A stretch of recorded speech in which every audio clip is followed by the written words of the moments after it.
This program is brought to you by cable franchise fees and generous donations from viewers like you.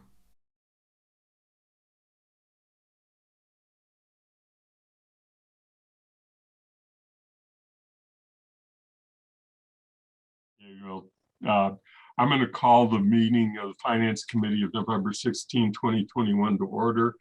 And this meeting, pursuant to Chapter 20 of the Acts of 2021, is conducted by remote means. Members of the public who wish to access the meeting may do so via Zoom or by telephone. No person in attendance, members of the public, will be permitted, but we certainly are planning on having members of the public who wish to participate in public comment to be able to do so, and we will get to public comment in a moment. The first thing that I would like to do is just go through the members of the committee, just as I call each of your names, let me know that you heard me and confirm that we can hear you. So I will start with Lynn Gusmer. Present. And Kathy Shane. Here. And Pat DeAngelis. Present. Dorothy Pam. Present. I got to remember. I thought it's coming to CRC, so I got to get the right papers. I'll be right back. Okay. Okay. But we know that she's here. Matt Holloway. Present. Bernie Kubiak. Present. And Bob Hegner. Here. Okay, so everyone is present, and we have a very long agenda, and I'm going to try and move this through. Do we have any? Let me see if there are any members of the public here. We have 2 attendees that I noticed. So if either attendee would like to offer public comment, please raise your hand, and then we can bring you into the room. Andy, we also seem to have someone on the panel who's public.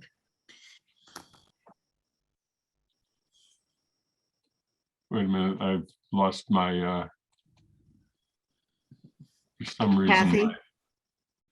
If you're referring to Bill Kazin, he's a note taker.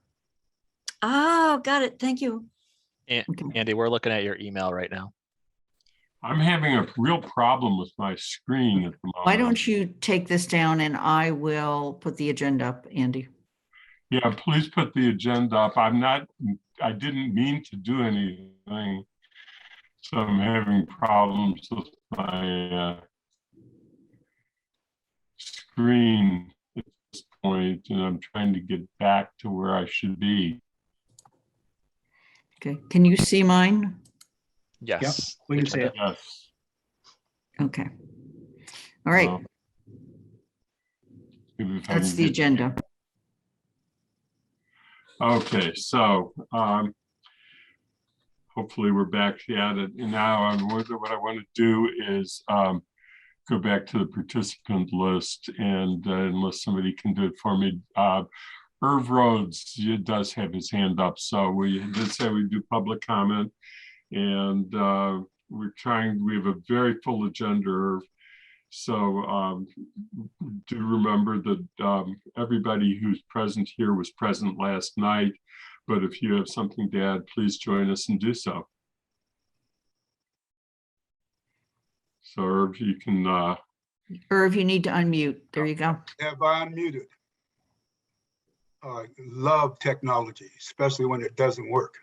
I was having the same problem. I understood that, Andy. I was really sympathizing with you. So I want to keep these remarks very brief, and they're being made in the spirit that, hey, we're at the beginning of this process, this budget process, and that these remarks are made so that we can begin a conversation and open up a dialogue about them. So first one relates to the school budget. I am not now on the school committee, but I will be sworn in January. When I am, I will be urging the school committee not to make any budget cuts for FY23. Additionally, I will be urging the school committee to request that the town stop docking the schools for charter school costs when every other town in the Commonwealth does not. Now, this is a sort of a wonky budget kind of maneuver, and this will open up this conversation on this topic because it does have financial consequences for the schools that in this upcoming fiscal year could amount to over $1 million. And what I don't want to happen and would like to stop happening is that whenever we bounce budgets, that we don't bounce them on the backs of our children. The second remark is in relationship to the Amherst, the African Heritage Reparation Assembly. And there are two items in the proposal that I would like to highlight. One is the Youth Recreation Center. The outline language in the ARPA proposal states that youth recreation programming and development of a youth empowerment center at a cost of $500,000. The recreation department will first explore the possibility of developing this in-house. If that is not possible, then an RFP may be used to solicit outside proposals. I would suggest that this not go forward. I would suggest that the AHRA sees this as a social justice and a reparative and restorative justice issue. And having a youth empowerment center / community center is something that would go a long way towards answering this. We would suggest, or I would suggest on my own, that because we are exploring the AHRA is exploring possibilities within the community for already existing facilities, that we enter into a partnership with the recreation department so that we can go down the same road, the same time, towards the same objectives, spending the same funds. The other one is in the area of affordable low-income home ownership via condos, co-ops, or co-housing on town-owned land. Looking at the proposed ARPA spending on this item, $1 million is proposed to essentially keep doing what Amherst has been doing for years, and that is providing low-income rental housing without a pathway for home ownership, thus denying the ability to grow equity. Home ownership is the #1 generational wealth builder.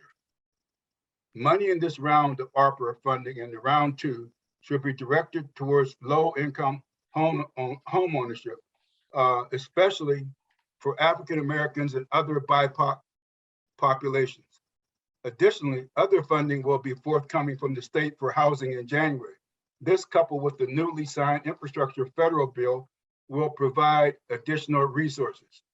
Amherst can do this on its own without looking for other outside resources. All that is needed is the will to do so. Thank you. Thank you, Irv. Sarah Marshall also has her hand up. Just give me, Irv, if by chance I disconnect you, please come back in. I can help, Lynn. All right, I'll think. Okay. All right, are you going to do it? Then you're going to bring Sarah in? Yes. Okay, got it. Thank you. Hi, everyone. You hear me? Yes. Yeah, hi, Sarah. Hi. can. I just wanted to say that I sent an email to Andy with some comments just within the last hour. So I just hope he will circulate those to you. I don't want to take the time now to read them, but just to let you know. It was fairly brief. If you just want to touch base on what the topics were, so that we don't leave the committee in mystery as to what it is, because Okay, well, let's see if I can get to my mail without disconnecting from Zoom. Do you still hear me? Yep. Otherwise, Okay. I can read it if you can't find it. Yeah, why don't you go ahead as much as you like? Okay. So there were 3 points, and I'll try and summarize them, and then Sarah can add in as she wishes. But what she says, it's good the town budgets revenues conservatively. However, since it appears that we routinely finish the fiscal year with significant free cash, conservatism is costing town services. And essentially, it was raising a point that I probably would have brought to the committee too later anyway, and that is whether we should be more a little bit more towards the spending side, so that we take a little bit of higher risk of ending at a deficit, but at the same time avoid the consequence that we have each year, that we are ending each year with a fairly large surplus. So that was point 1. And Sarah, each time I finish one, if I haven't stated it correctly to your satisfaction, please add, okay?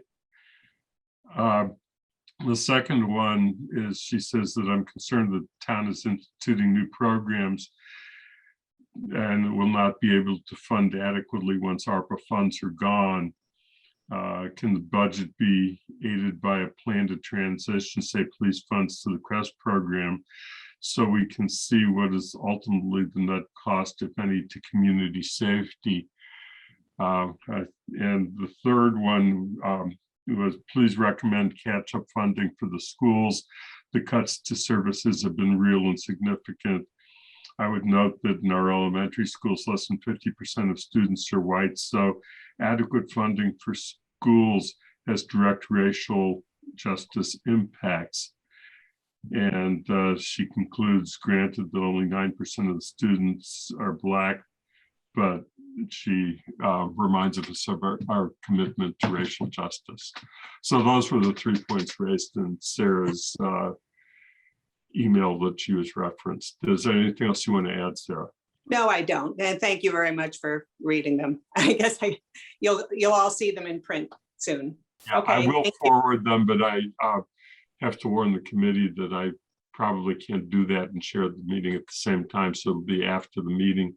But while we're still working on the budget guidelines. So with that, unless there's Okay, so you can put me out of the meeting. Yeah. yeah. Is there anybody else who wants to be recognized for public comment? And if not, then I want to get back to the agenda itself. And the next thing on the agenda is that we were going to reserve the very first portion of the meeting to see if there were any questions that had arisen about the financial indicators presentation that were not posed or responded to adequately last night. So see if anybody else has. I'm going to ask one in a moment, but I want to see if any turn to the rest of the committee first. And I see that Bob has his hand up. To Bob. Yeah, I've got a couple of questions. I don't know if we want to go through, open up the presentation or not, but looking at the revenue per capita over time, if I do the arithmetic correctly, we're getting a growth of revenue per capita at about roughly 4 to 5% a year, but inflation is roughly 3% a year. So we're really only getting about 1 to 2% of a year of growth above inflation. Is that correct, Sean? I don't know the exact math on that, but I would say it's our budgets generally go up between 2 to 3% a year, somewhere in that range, I think, in Amherst. Right. And again, the Again, sorry, real operating- quick, in recent years, it'll be higher because of the pandemic. As we come out of the pandemic, it's going to be higher, both for FY22 and FY23. I think we're going to see higher growth than normal. But if we could look Right. back, between 2 and 3%. Yeah, I'm just looking at, I'm thinking about the long term here. And again, the operating expenses per capita, if I look at the numbers, that's page 9 of the presentation, it's roughly 2% growth over time annual, with the constant dollars being roughly 1%. So again, we're not adding a lot of revenue or per capita growth, much higher than the rate of inflation. We're a little bit, a couple percent above the rate of inflation.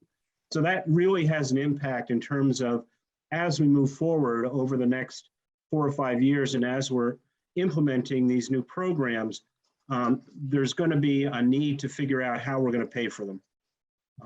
We're not going to grow our way out of them, I don't think, or grow a way into them. So I just wanted to make that point.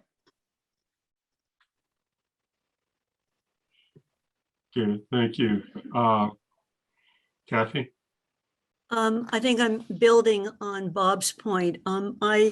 I haven't done it since after last night. I had to get up for another meeting all morning, but I was going to do like a best guess at what does 2024, 2025 look like, just on a, since if you look backwards, the revenue side is a glide path, you can estimate it, and then it's the new growth that varies.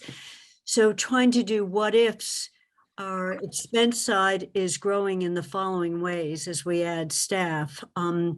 And for right now, and I think it's building on one of our public comments, that yes, we can tide this over with some ARPA money. I actually want to go out 4 or 5 years, but I know we don't budget that way, but to say, unless we get Biden money for infrastructure and or state money for some stuff beyond ARPA, are we in trouble in 2026 by what we do in 2023? So I'd like a look at that. And so that's a request as well as a question. And then my second question, if we wanted to do some catch up on schools, catch up as opposed catch up on schools, and we pulled some money out of reserves. I wanted to do a what does the wage side, the labor side of schools, with wages plus health insurance plus pension, how much are we expecting that'll increase? And how much higher is that than 2.5 or 2.7%? So just, a bottom up kind of, if we have the people we have now with what we know about step increases, well, what we know, because 2.5 won't cover, or 2.7 won't cover a 5% health insurance increase, a 7% pension increase, step increases, and I believe there is some COLA in the contract. So I just wanted to get a better sense of whether I call that current services or not, but just the wage side. To understand what we're facing. And with that, it's, if we pulled some money out of reserves, could we avoid doing what we did last year and do that kind of catch up? So I wanted to quantify that. So it's a question as well as a request. That's it. Andy, can I speak to that a little bit? Please. So the elementary schools in the past several years, there's been several years where the 2.5% increase was sufficient to maintain level services and sometimes add programming. The elementary schools don't have to absorb the pension impact. They don't have to, the pension is not in the elementary school budget. The town covers that, just like all the other operating departments, covers that first. So it doesn't come out of the school budget directly, which is a huge help because, like we said, it's a 7% increase. So there have been a number of years, just from my experience there, where the 2.5% increase was sufficient for the elementary schools. Every year is going to be a little different. you're looking at how special ed costs are changing, special education costs are changing, collective bargaining agreements aren't settled. So every year is going to be a little bit unique, but the elementary schools are more stable in that way because they don't have that pension there. The regional schools are different because they do have to pay for their pension. And then we have the assessment method issue that has kind of compounds everything that we'll talk about on Saturday. And then the other thing with the regional schools that's different than the elementary schools is, so when we look at the elementary school budget and we say a 2.5% increase, we're doing a 2.5% increase on the total budget that we give to the elementary schools. When we look at the region and we say a 2.5% increase, we're doing a 2.5% increase on the assessment that we pay to the region. The assessments to the region only make up 60 to 70% of the regional budget. The rest of their budget is Chapter 70 and other state aid, which unfortunately is usually flat or grows very slowly. So we may give a 2.5% increase to the region, but their overall budget increase is probably going to be in the 1% to 2% range because the other revenue sources they have don't grow because of the way the Chapter 70 funding formula works. So the region always has almost every year I can recall, the region always has bigger budget challenges that are sort of beyond what the issue of what the school gives them. It's just regional problems that a lot of regional school districts deal with because of how the financing formula. And then real quick, while we're on schools, I just wanted to clarify one thing that was in public comment. So the elementary schools, so for example, this year, the elementary schools are getting more money from charter and choice. They're getting a larger increase. Charter and choice tuition is not in their budget. What we have left over from many years ago when charter and choice used to be in their budget is that we adjust their overall budget each year by whether charter and choice goes up or down. And charter and choice is sort of stabilized at the elementary level right now. So, in the past several years, there's been some years where it's gone up, where charter tuition goes up, and that means the elementary school budget increase is lower. And then there's some years where charter and choice tuition go down and the elementary school budget is higher. So like this year, it's 2.7% instead of 2.5. So it works both ways. However, I do agree, and I talked to the town manager a little bit about this. It's sort of confusing, and honestly, it doesn't make that material of a difference at the end of the day. And so it is something we might want to look to stop doing at some point in the future. I'm not sure if this is the year that this year it actually benefits the schools, but it is sort of confusing to explain to people why we do this and how it's attached to something we used to do many years ago.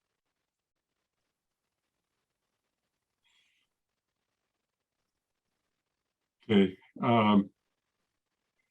Lynn? Yeah. First of all, Sean, I want to thank you and the staff for an outstanding presentation last night, and just share with you that we've already received compliments about it and the extent to which it goes above and beyond. So first of all, thank you.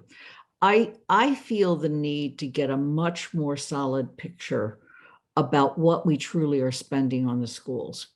And whether that means you take the school budget as you have it, or the school figure that you have it, and you put in footnotes.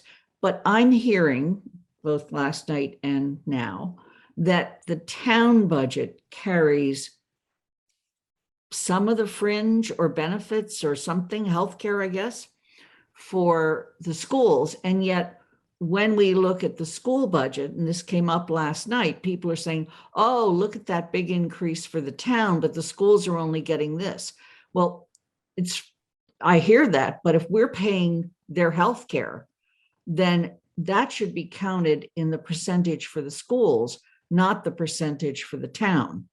And then this ongoing confusion about whether, the tuition charter or whatever is in or not. Somehow or another, we need to understand what the school budget is, both elementary and secondary, in a real picture that allows us to say, oh, gee, the town is only doing this percentage and the schools are doing this percentage. Because last night, it was very clear people were not happy in what appeared to be the schools not getting as much as the town.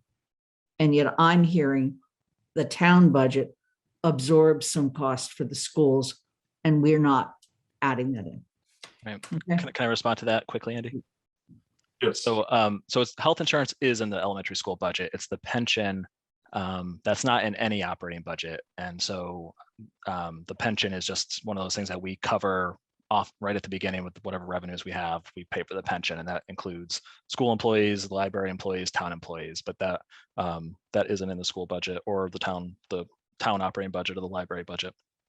The best report that we could ask the schools to give us some sort of comparison. The end of year report that is done each year by the school department, they have to report their school spending. We have to give them a number each year that shows what portion of our pension assessment is the school portion. They have to report that. And they also have to report charter and choice tuition. And so the question is, education spending versus our elementary school spending are going to be two different numbers. If you look at how much we spend on education, that's going to be higher because it will include charter and choice tuition. If you look at just how much we spend on the schools, it'll be a little bit lower because, again, it's not including that charter and choice. But this end of year report will have all that. And so we could look at that over time to get a sense of how it's changed over the years. Because I think if you look back, again, because of and this isn't any fault of the elementary schools, but because of the expansion of charter schools in the area and how that's grown, over the last 10 years, I'm sure you'll see large growth in the charter costs, for example, not as much of an increase in the elementary school growth, but overall education spending, I would imagine, has grown because of that. Yeah, I guess I want to touch on the subject a little bit before calling on Bernie. I do see your hand up, Bernie. I've been doing some calculations over the years and trying to compare us with other communities and the percentage of funding that Amherst allocates to education in comparison to peer communities, really understand whether we're different. And the answer is that we really are not different. And that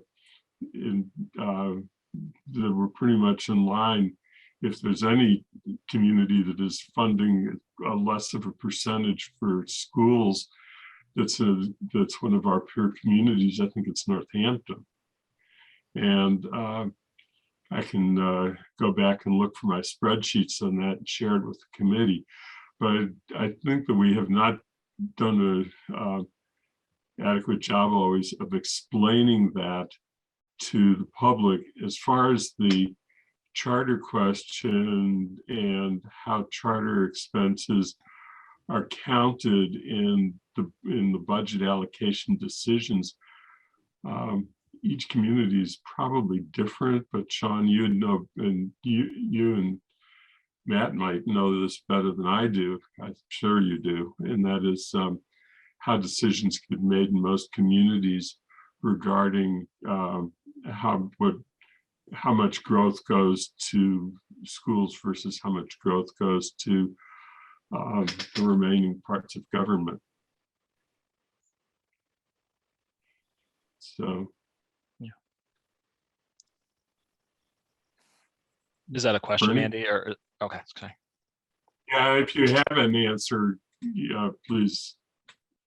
Yeah, I mean, in this town, and I think this is why we've had such strong collaboration with all departments, is that we've always been, in most years, all departments get sort of a comparable increase, and it's really promoted everybody working together. There have been years where some departments have gotten more or less based on sort of individual needs of that specific year. And I think that's what we presented last night, was that we have a unique challenge this year implementing the CREST program. And so that's why we would be proposing a larger allocation for the town.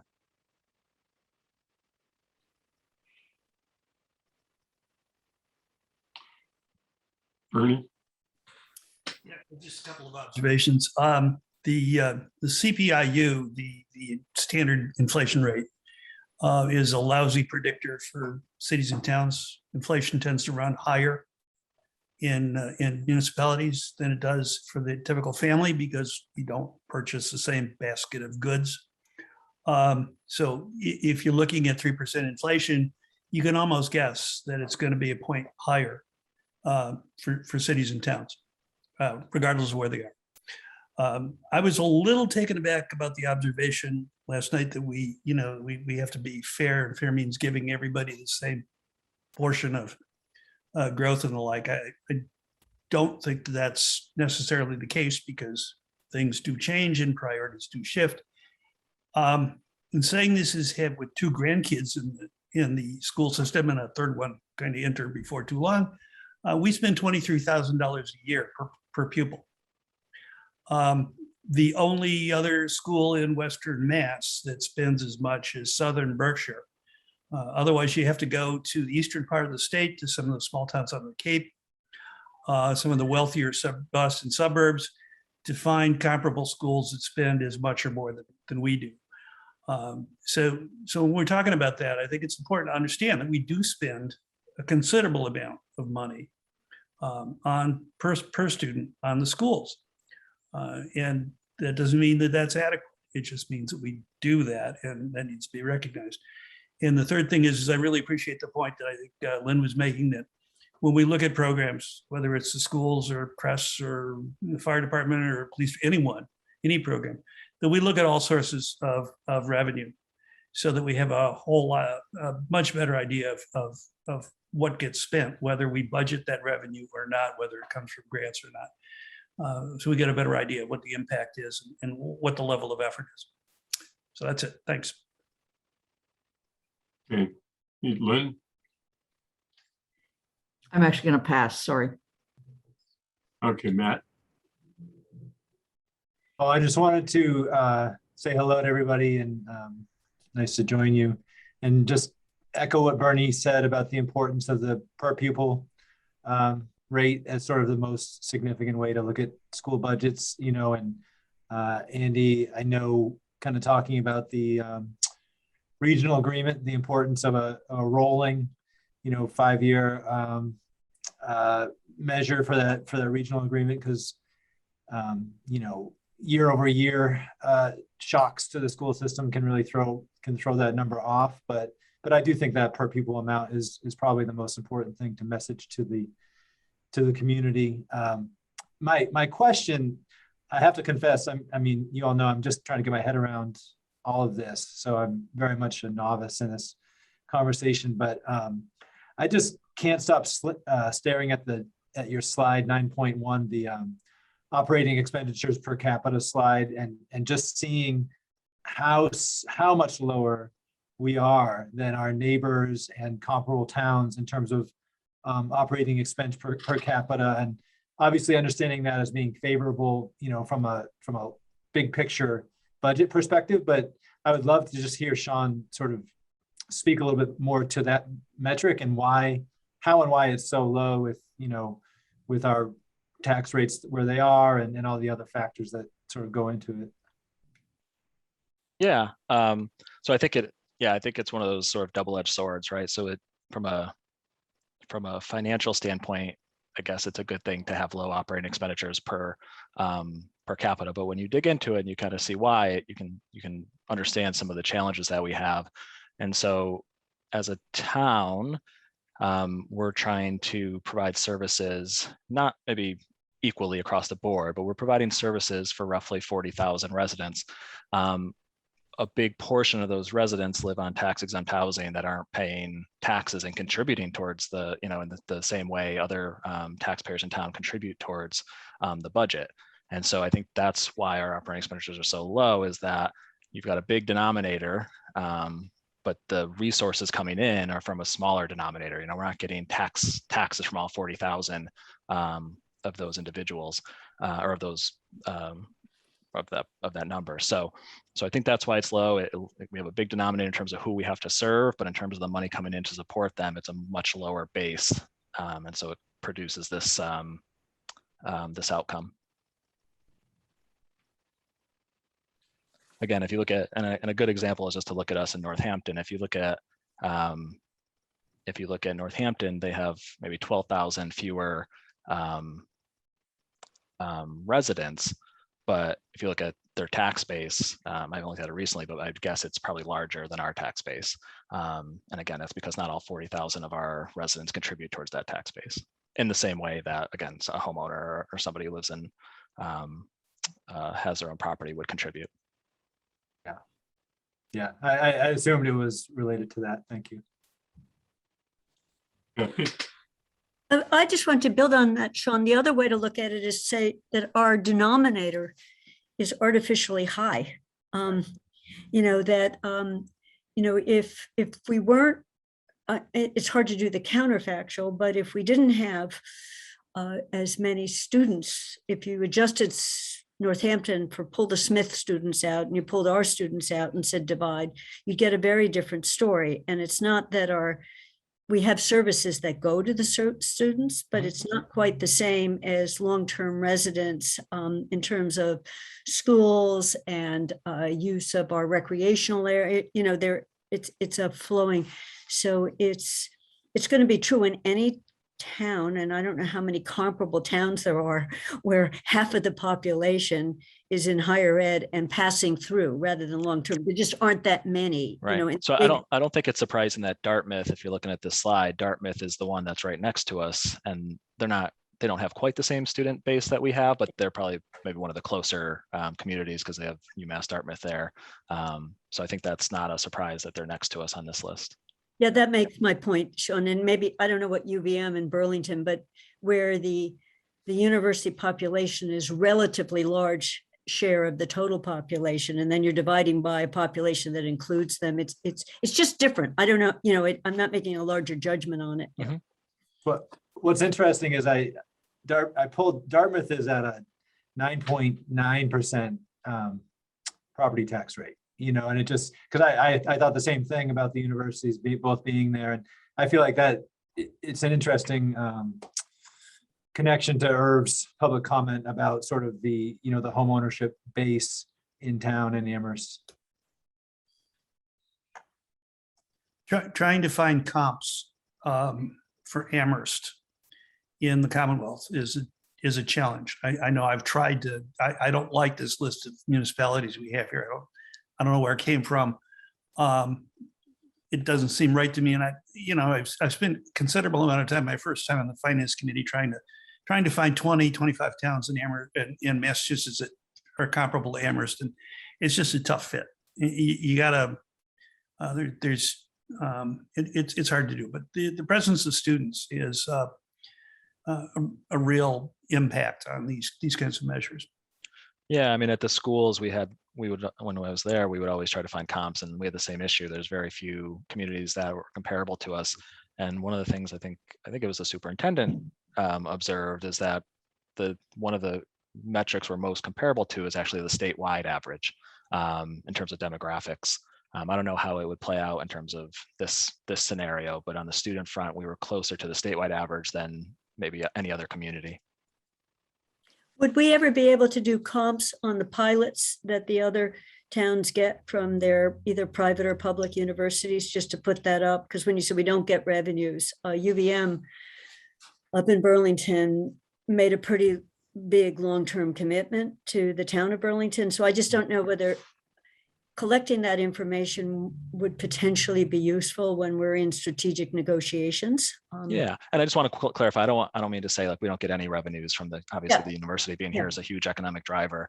I just mean in the same way of with property taxes, how that would come in. Yeah, I meant money. Yeah, right. I think we have done a little bit of that. We've talked to some other, we've talked to Dartmouth about, what they are seeing.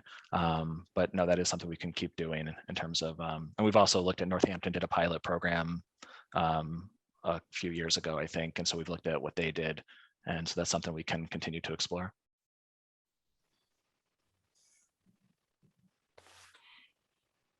In this last question, and I want to go on to my next topic that we need to get at. But getting back to the question of treatment of charter schools, is there anybody who would have statistics or have information about how other communities are treating the charter tuition within their budget allocation process? Or is that just so individualized that it's impossible?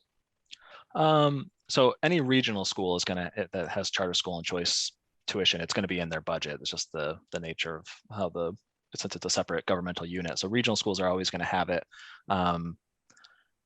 So we took it out of our elementary school budget because that was, I think, requested by the Department of Revenue, Sonia, at the time, right?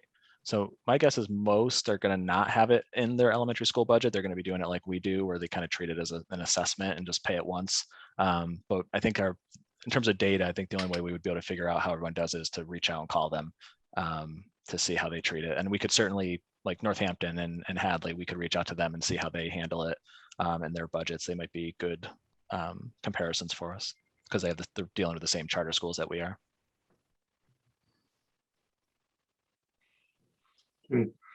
The next topic I want to do is that I think it's important that we do some brainstorming as a group about what issues are going to be the major points that we think need to be covered within the draft guidelines. So we've talked about a few already, but I think it'd be worth trying to just catalog what they all might be so that we can try and get a handle on how to proceed with the guideline question. I think, Andy, do you want me to pull up a blank sheet and I can just put stuff down as people brainstorm? I think that might be helpful. Okay.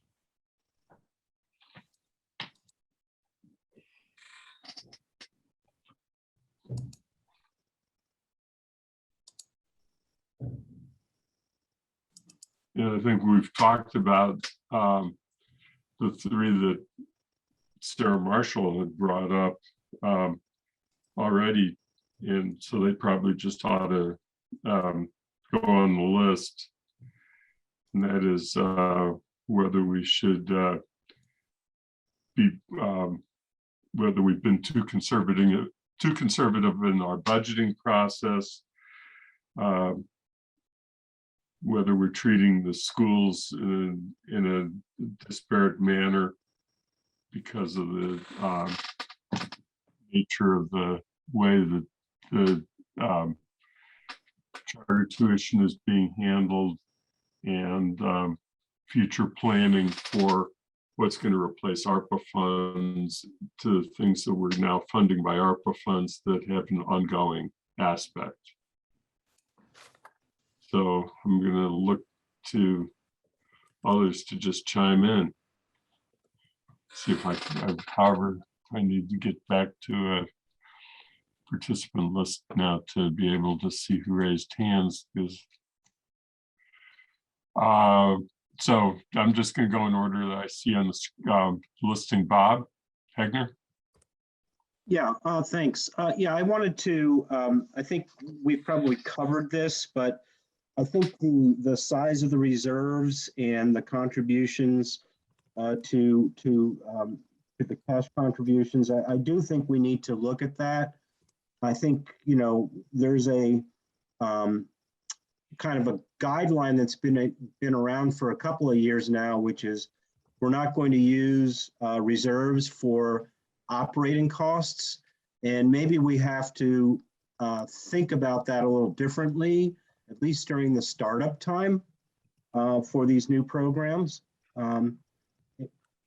So that's one. I think echoing what Kathy has raised, and I've raised that before, I think we need to also think about fiscal sustainability, especially getting a full picture about the next 4 to 5 years, with both the ARPA funds and the starting up of the new programs, the capital projects starting to kick in. I think we're just gonna have a lot of churn in our budgets, and we need to kind of have some. At least I personally need a better understanding of how everything fits together. I also think that part of this, I think we need to re-examine the public safety issue and, try to figure out how to right size, if we can, and it may be a challenge, the police, CREST, fire, EMS, public health, any other kinds of things that impact public safety and public health. I think we need to really take a hard look at what do we need from these various organizations for, to keep public safety at the level that we want to have it. I know in the past we've talked about level funding versus level services. I don't know if that's even an issue now because the town isn't going to have level funding. And I guess we could talk about level services for the schools and library. But I think, that's something where we may have to revisit that. I don't think we've talked about this at all, but I do think keeping the capital projects at 10% of the levy is a good idea. I think that should be considered. I think what Kathy brought up earlier, looking at pilot payments, I do have the same concern that maybe we're not getting as much from the educational institutions as we could or should. And again, I think we should have a better look at that. And I do, echoing Irv's public comment, I do think we need to maybe make home ownership support we need to address it as part of the overall budget. How are we going to do this? What level are we going to support this? And how can we do that sustainably? But I do think it's an important element of what we need to accomplish over the next few years. And that's what I have off the top of my head.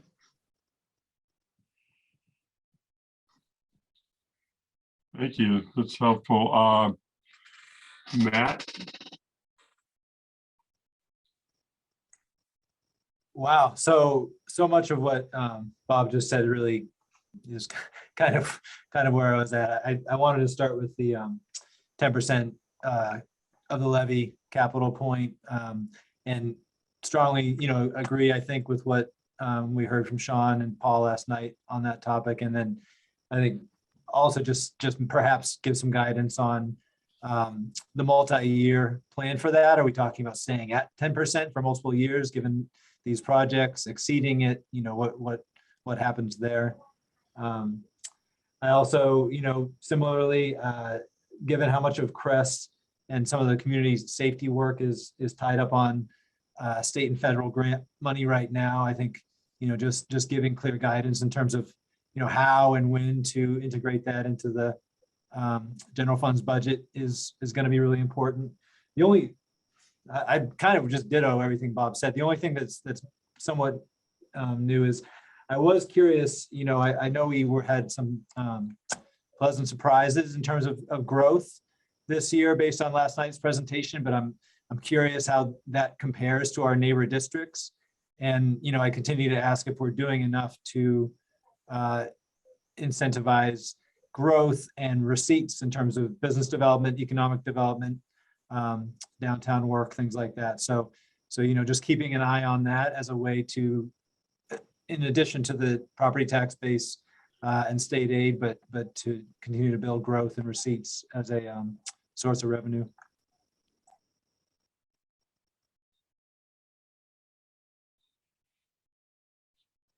Okay, Kathy? Lynn, I just want to, I'm going to do a little bit of an addition to what Bob said on fiscal sustainability. He used the word multi-year. So I would just like to put that in. We do it for capital, but we don't do it for operating. So I just add the word multiple year, so we're looking at fiscal sustainability over multiple years. And then I have a question. because I like this list a lot, I must say. I have a question, and I think it's a different point. When we get the grant money that we're getting and we're about to get, so we got CARES, we got some big allocations that were directly for CRES and some sustainability money. Is there a way in our guidelines and or the final budget report to be showing that? Because in some cases where the operating budget is not showing you, if you compared the operating budget to the town revenues from our normal sources, you would say, how did we get everything done? And it's because the school's got a whole bunch of CARES money. So they did some stuff that they didn't have to pull down on their operating budgets. And when ARPA starts flowing in, so it's kind of I don't know how to show it because it's not long-term, with the state grants that we get for the schools, they're more an ongoing source. So they make sense of another source of revenue, but it would help for people to see that some of the bump ups are not pulling necessarily down on the property taxes. They're pulling from another source. So that is sort of we don't usually show things that way. Then I had, let me just try to think of what my other one was. It was something related to this. Well, maybe I had yes, so it's like showing more. Oh, I'm putting my hand down because I had one more thing and I completely can't remember it. So, and it's different. So I'll see if my memory swirls around and comes back to it. Okay, then raise your hand again if you think of it. And Dorothy? I'm going to pick up some strains that have been mentioned before and try to bring them together. And that is 3 cliches: quick fix, short-sighted, and bait and switch. The health of the town depends on neighborhoods and families and small retail and services. And yet what we've got ourselves into is this box where we're going to do the capital projects. We're going to fund it by just letting apartment buildings be built downtown with no retail and not family friendly and not affordable. So we need to change what we're doing. And for example, when people mention home ownership, the town is in the process of developing some property right now for affordable housing. We don't even know whether we'll get any more housing, town-owned property, except that little piece maybe connected to Rolling Ridge. But we have the combination of Belchertown Road and East Street, a good piece of property, but it's going to be all rental. It's going to be rental. Again, not home ownership. So we have this development that we spent yesterday afternoon on. That's 17 townhouses proposed for in the middle on Sunset. And one of the members of the committee, but when I got up this morning at 6, I get an email that she sent me at midnight, not able to sleep, thinking about if that is students and there are 4 bedrooms in each of these 17 houses, and then thinking of how many cars that would be and what that's doing to destroy a neighborhood, which is going to, we have a tax base of home ownership people right here downtown who are going to leave. We're going to leave because of these short-sighted things. We know we have a housing thing, but we're not building housing for families. We're not doing anything for home ownership. So I think the first thing we have to do is to do a lot of rethinking, not just keep moving ahead like a big ocean liner that can't turn around. I mean, I had a talk, one of my students gave a speech on the Titanic today, and I was beginning to feel like, hey, maybe we're on the Titanic.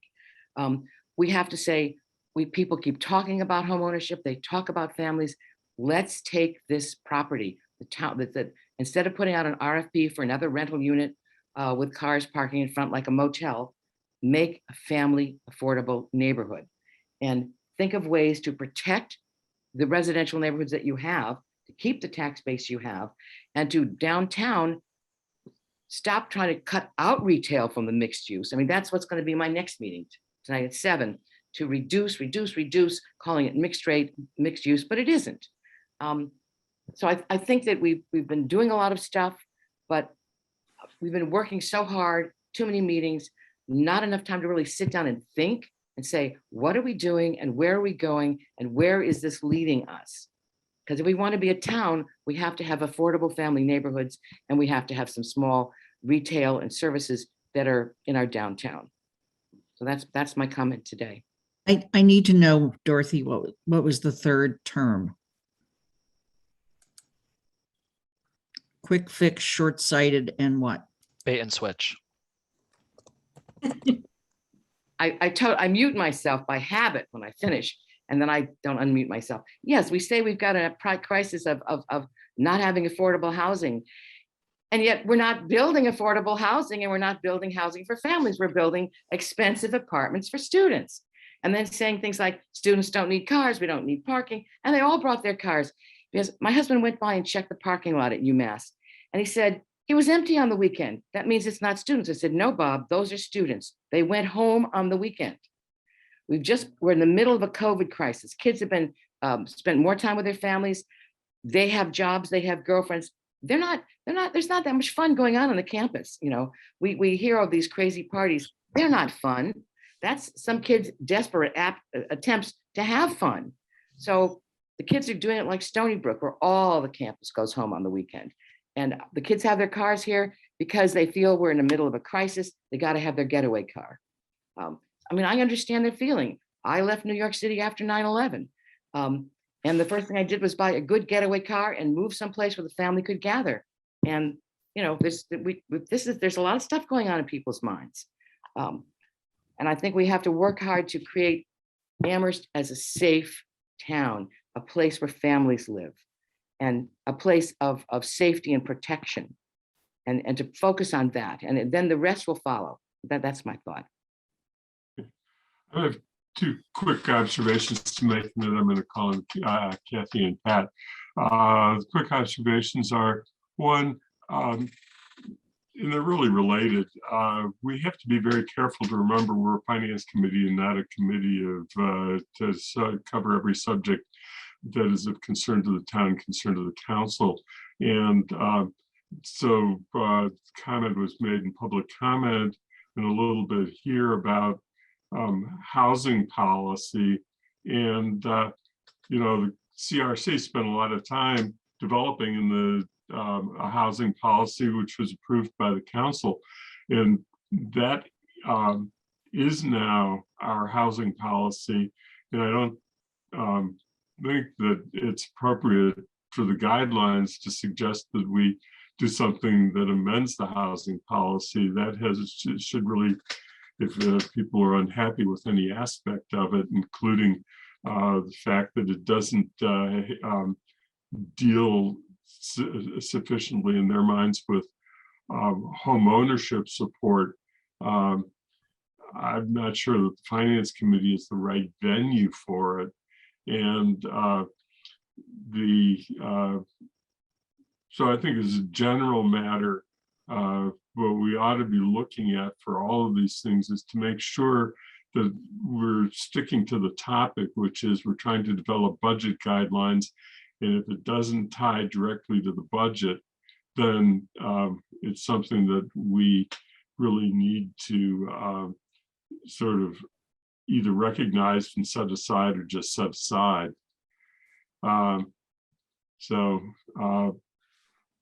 Pat, you haven't spoken yet, so I want to do I also want to say that I did not get the initial things that you stated that we got from Sarah Marshall.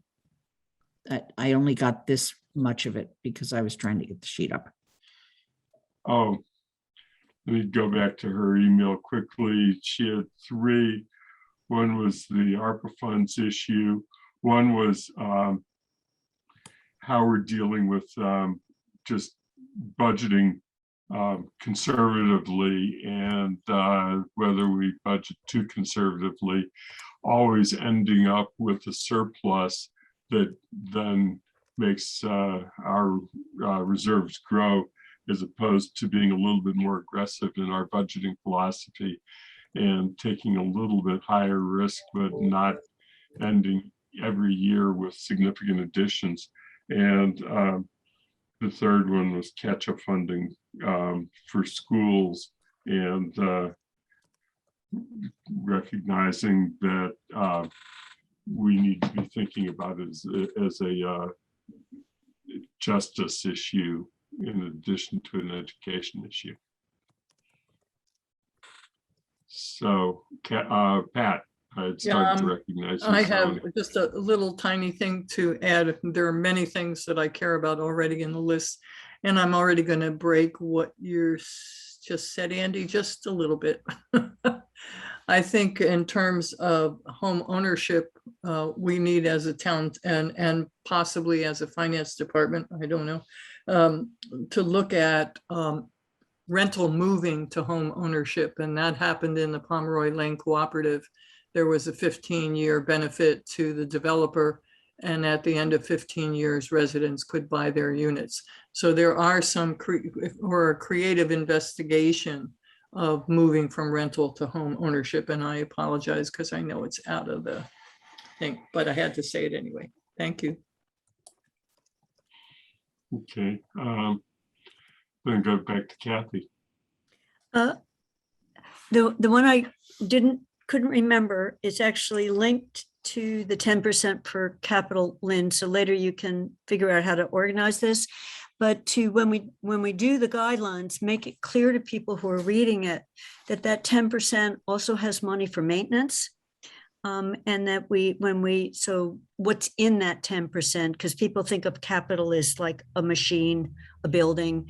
But if we underfund that, we have buildings that are falling apart. And a few schools that I just went to were talking about why their school deteriorated faster than it otherwise needed to do. So just making a point in that capital piece, Lynn, that includes maintenance funds. So when we talk about it, it doesn't seem so abstract. The other piece, hearing this discussion about home and housing policy, we haven't in the financial guidelines mentioned, but we maybe should, that we are not the committee and the town manager isn't it, but we have something called Community Preservation Act. And that a lot of the principles on what they're funding, it's a source of revenue for housing in particular. So I think it would be useful just to have something about it. Most people that I talk to who aren't in this room have no idea that we have well over 1.5 million often each year, and sometimes more than that. If any of it is long-term. So just it's taxpayer money, but just to talk about it, that we have a source for some of this in in addition to grants, that is supporting the town. But the maintenance fund one, I just want to make sure we remember to talk about it in the financial indicators. We made a big step forward in the most recent JCPC because Jeremy came to us, we created a maintenance fund with a long list of things he could do to protect buildings. And I thought it was a really good idea.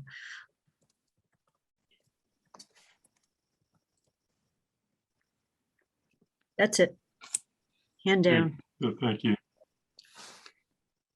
Matt, see your hand went back up. Yeah, I just briefly wanted to say that the guidelines may want to speak to the economic development director, I think it's called, position that was cut previously. I'm not even taking a position on it. Just it does seem like a topic that we may want to address in the guidelines.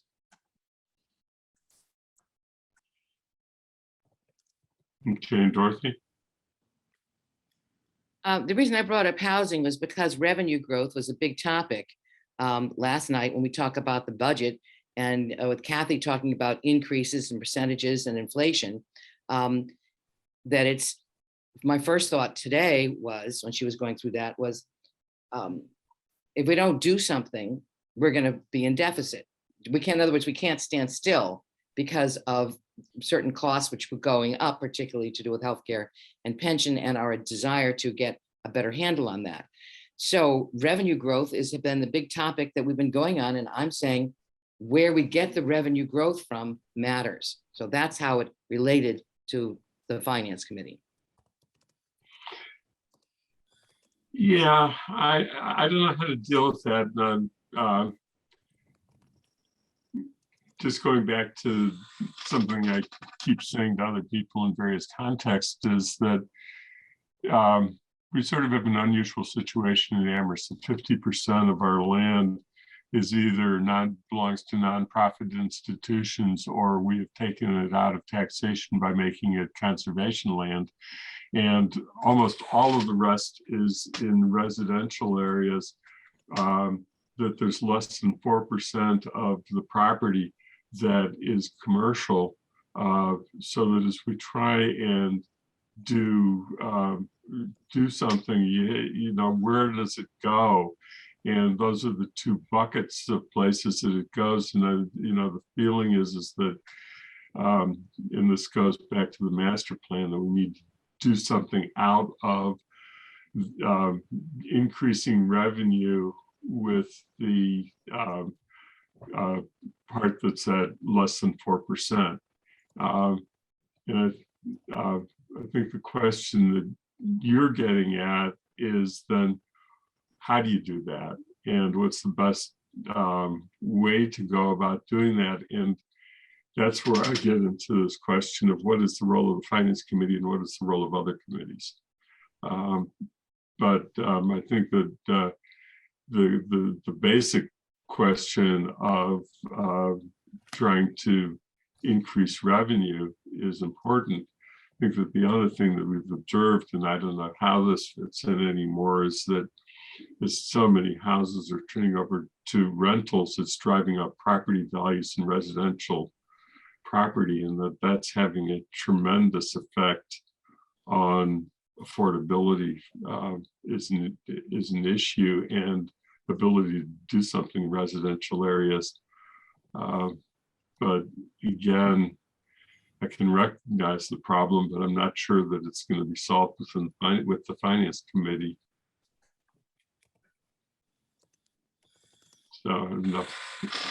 So I think that what we're, John, you have your hand up. Yeah, just two things that came up last night that I think the town manager and I would appreciate getting guidance on, and the guidelines would be the proposals from the African Heritage Committee on the reparation proposals, and also the ladder truck. I think it would be helpful to us to know what this committee's position is on moving forward that ladder truck. I know we're going to discuss that again soon, maybe this meeting if we have time. Yeah, Sean, I think that my sense of that, the ladder truck should be part of that broader discussion on public safety.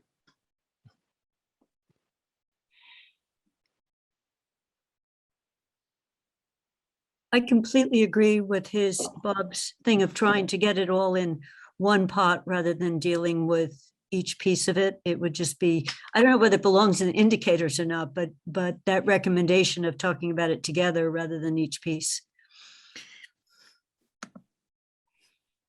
Mm-hmm. And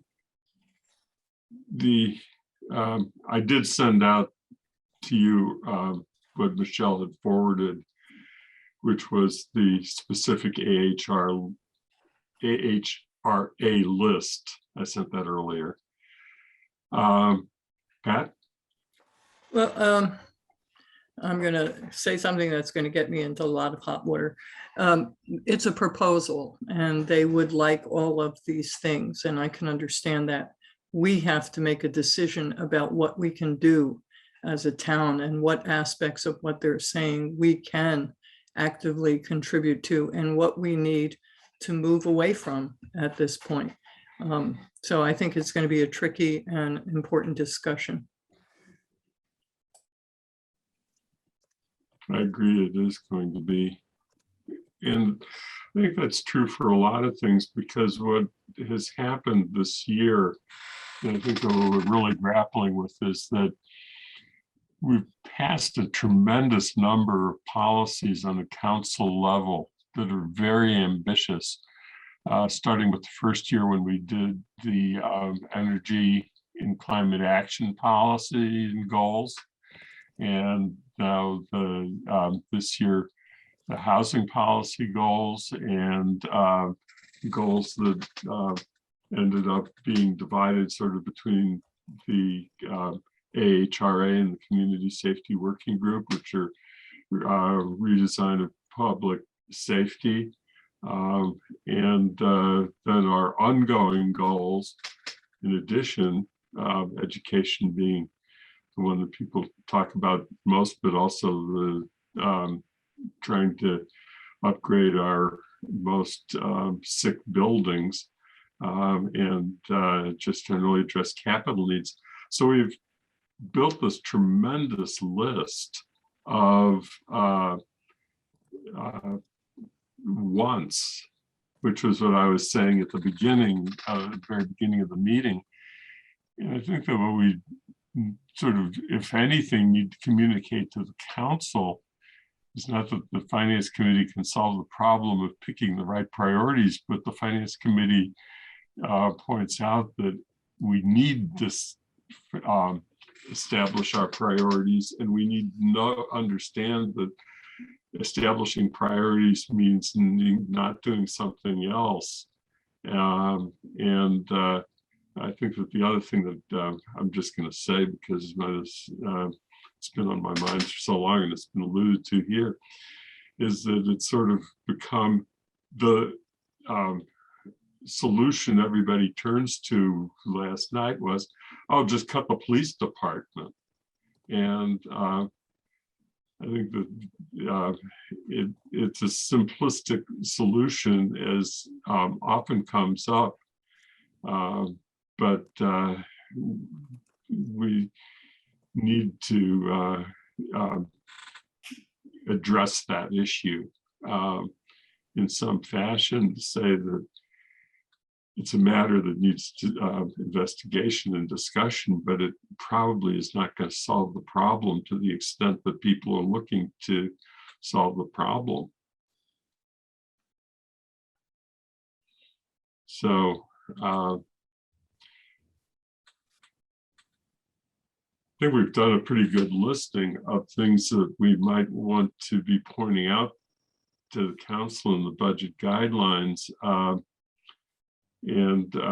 think that we've also done a pretty good job as we go through this of thinking about some of the critical issues. And then I'm going to go back to the group because I see that hands have come up. But you know, that initial question of do we treat all segments equally, which has been historically what we do with trying to have an equal increase for education, municipal, and library, whether that is a core recommendation that we stick with, or if not, how we propose to deal with it.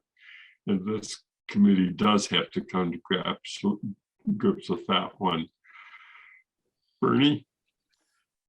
Yeah, I forget who said it, but it seems to me to be accurate here that you can talk all you want about programs, but first you have to fill the potholes. You have to remember to fill the potholes. So that's, you know, there's a base of activity that the town has to do regardless. And I think people ignore that. There's a certain operating principle, certain set of operating instructions that we have to follow and we have to fund. And then beyond that, we need to make some choices. And it's not that programs are competing with each other. It's that we begin to see where we can create the great, you know, respond to the greatest need for the greatest number, perhaps. And that's going to be a struggle. If you look at the report that was issued by the Community Safety Working Group, and you look at their numbers, all their proposals exceed the entire police department budget. You know, so I'm happily that the CREST program budget and structure is being reworked. But I think the council has to be careful whenever the council puts a policy, a proposal out there, a policy out there, that they need to cost it out. And great ideas are great ideas, but they all come with, unfortunately, with the price tag. And I think that's one of the things that we'll have to look at, and the council will certainly have to look at, is, because again, to go back to how we started this discussion, we have, a great deal of needs and a great deal of wants and a limited amount of money. So just to wax philosophic for a minute. Thank you. Dorothy?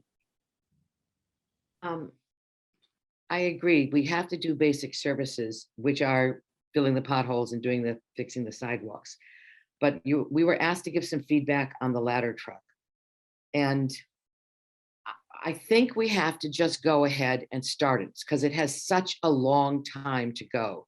I mean, there's just no quick turnaround. There's no, oh, we'll just get ourselves one. It takes longer to get that than a lot of other things. And it's huge and it's so easy to ignore it and to want to walk around it. And I think we have to just do it, just to say we're going to start and order that truck and pay for that truck because we will need it. We will need it. And particularly since you're building more high rises and we have a college with high rises. I mean, we need a good ladder truck. And that's a basic service that we have to have. A truck that can rescue people or that can help put out fires in buildings. So I'm with you on that. Stick with the basics first. And that's one of the basics, even though it's very, very expensive. Let me point out a couple of things on the ladder truck because I've made reference to it last night. And, I've heard lots of discussion on the ladder truck over the years. One is that it's not the big buildings. You're not going to go to a multi-story building at Southwest dormitories on the university campus and use a ladder truck to save people. That's got to be done through sprinkler systems and other things because you can't get a ladder truck that goes that high.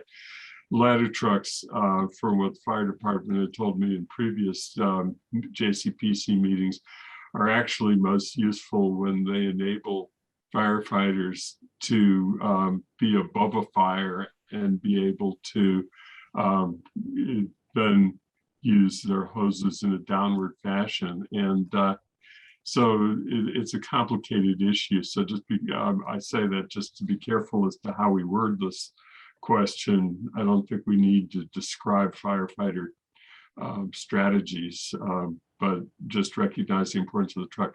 The other thing is that I pointed out last night the cost, that we're talking well over $1 million.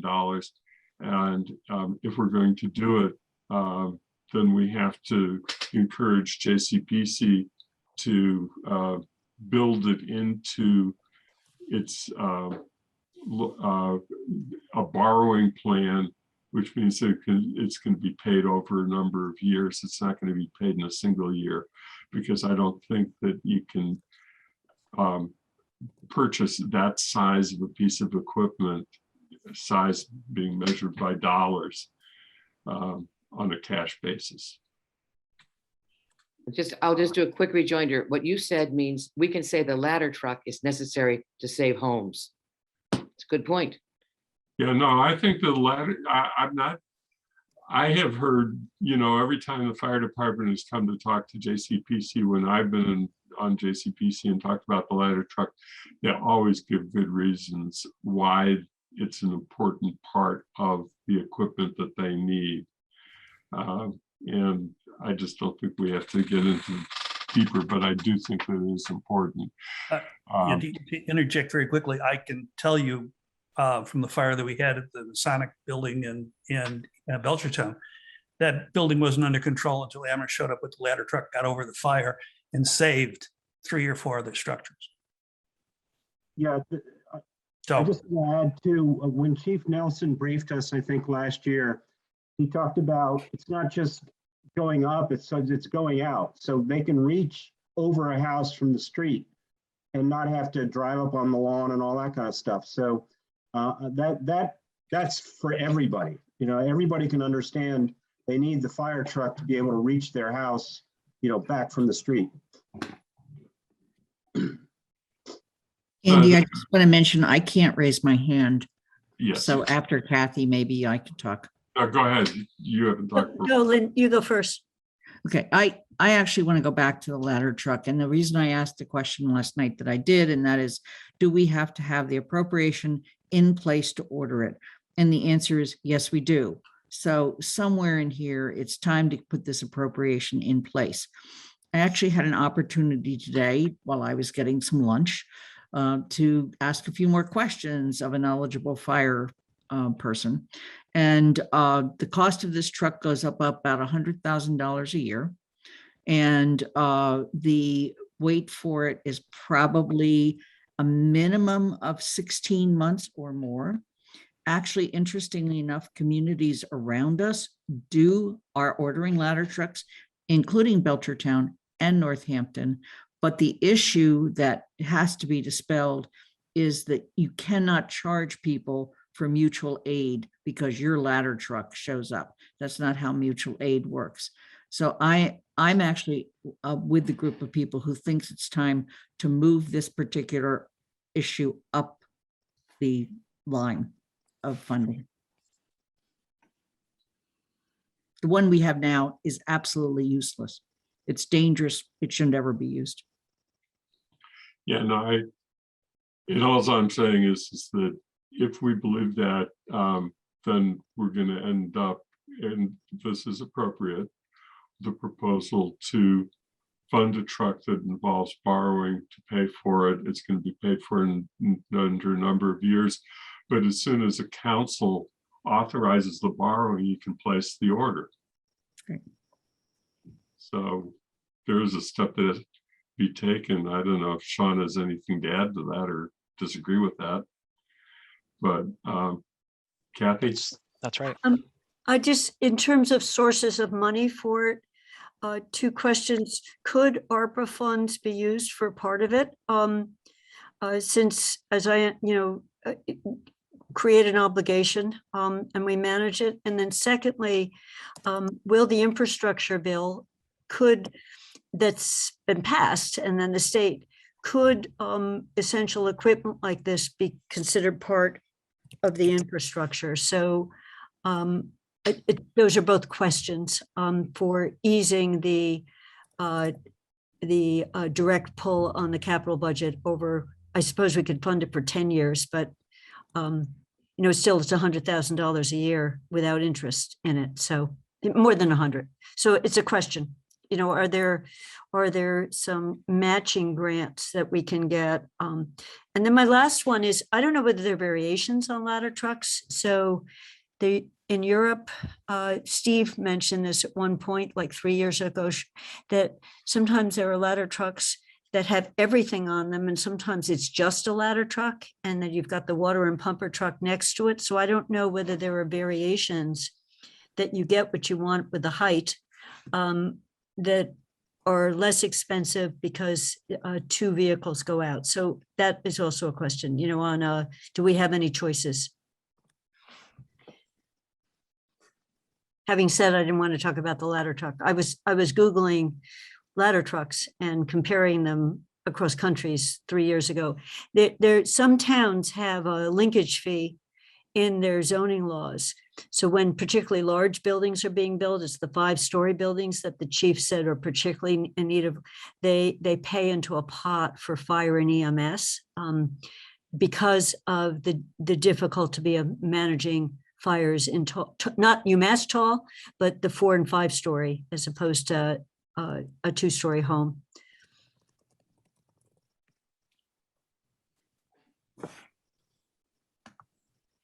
Okay.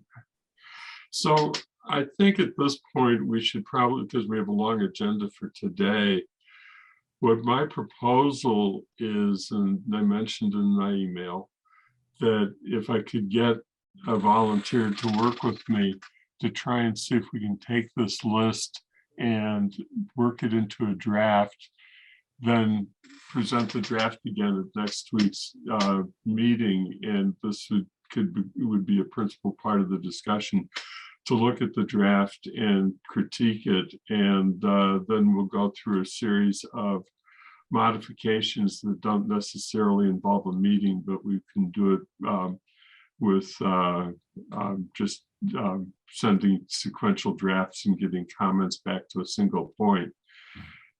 So that's my suggestion as to how to go forward. Does anybody else have a different methodology to conclude this process? And do I have anybody who's interested in working with me on it? Oh, if no one else wants to volunteer, I'll volunteer. I appreciate that. I know you're doing a lot right now with the school building.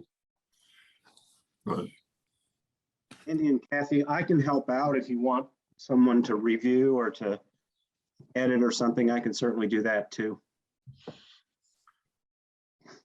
okay, so I'm trying to get out of this without making sure make sure I don't lose it. okay, I'm yeah, trying to don't stay out of lose it too. I'll lose it, or we're going to be difficult place. We need you, Bobby. If I was Bill Kazin working on minutes, I would be saying, gee, this is my minutes too. This is very helpful. Yeah, And I I have think my own copy of it. So if you stop sharing the screen, I think you don't kill it. Got it. Thank you. So I'll work with Bob and Kathy on this, and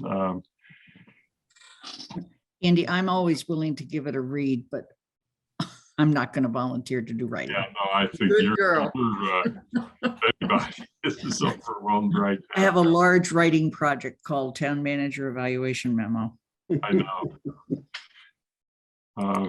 Trying to take 13 different evaluations and make them look like a single evaluation. It was bad enough when it was a 5-person select board. So Gabriel Gould is back with us, and so I wanted to bring us over to the shell and the maintenance fund aspect of it. I don't know, Gabriel, do you want to start and tell us what you were proposing, and from the bid perspective, and then you've seen sort of my thoughts as to how we might want to do as a process. Sure. So I think everyone on here, I think I know everyone. There's a couple of people I don't know. If you are not aware, we have presented the Town Council, now Design Review Board, and Disabilities Act, and we go before Historic Commission tomorrow and TSO the week after that. And then we'll be bringing this back to this Town Council in early December, that we would like to build and donate to the town of Amherst a permanent performance shell on the South Common. Part of that would be also bringing to the table a maintenance fund and a programming fund. We'd like to program it and front it for a couple of years and show people what it's really capable of. But for this meeting, we're really discussing the maintenance fund.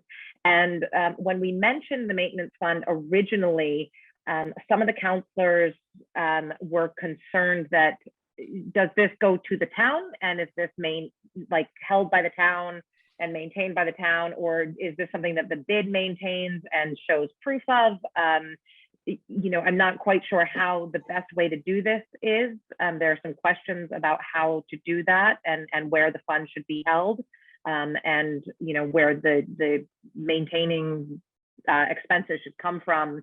Is that town or is that bid? So we are welcome to any and all recommendations, and this will be something that we're giving to the town one way or another, and we will do so how the town wants it done. Well, thank you. Lynn? Your hand was up, so I was... Okay. So I appreciate that, and my suggestion is that we think about it at this point from little bit the time perspective, but that we have you done any work with your architect or otherwise in looking at what the estimates would be for what a maintenance fund should be, how much per year is likely to be used when it probably doesn't start in the first year because it'll be new.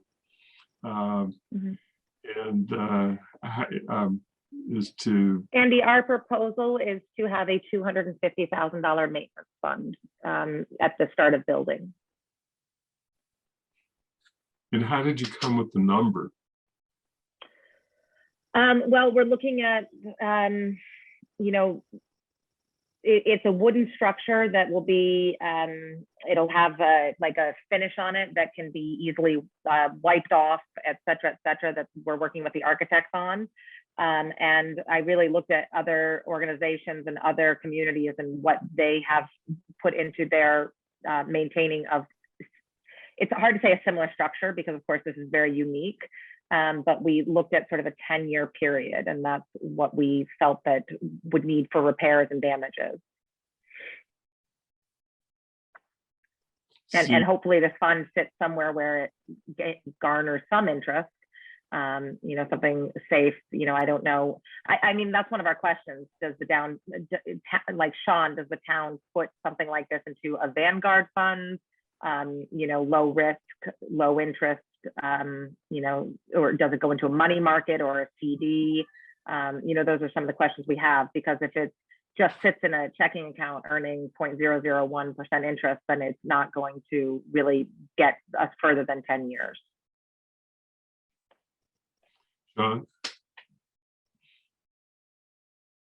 So it would depend on when we need the funds. So some of it could go, if we only need, you know, 1/10 of that in the first year, then it's possible we could put some of it into a CD and get a little bit more interest. CDs aren't really paying much right now either. So, and we do have money markets. So we'd have to work with you and others on what the timing of when those funds would be needed.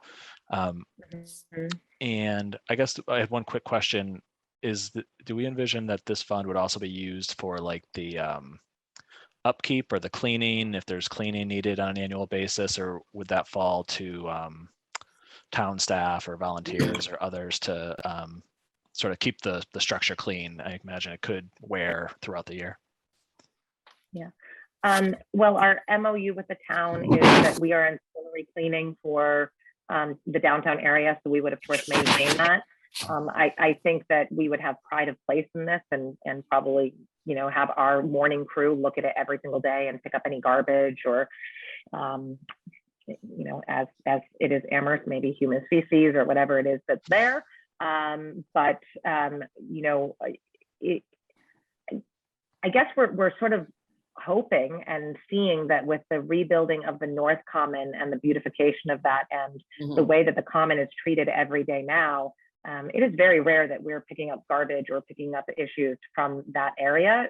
The respect in this community for our green areas is exceptional. Okay, good. Thank you. Lynn?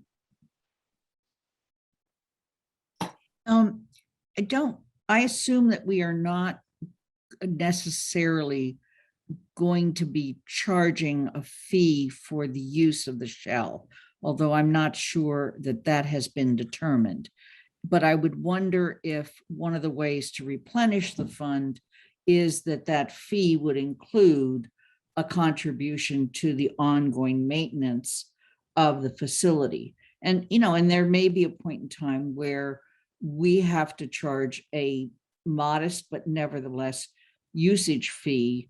You know, suppose some group wants to rent it and they're going to bring in a, you know, a show of some kind or a group of some kind, and they're actually collecting money from attendees to come to that show.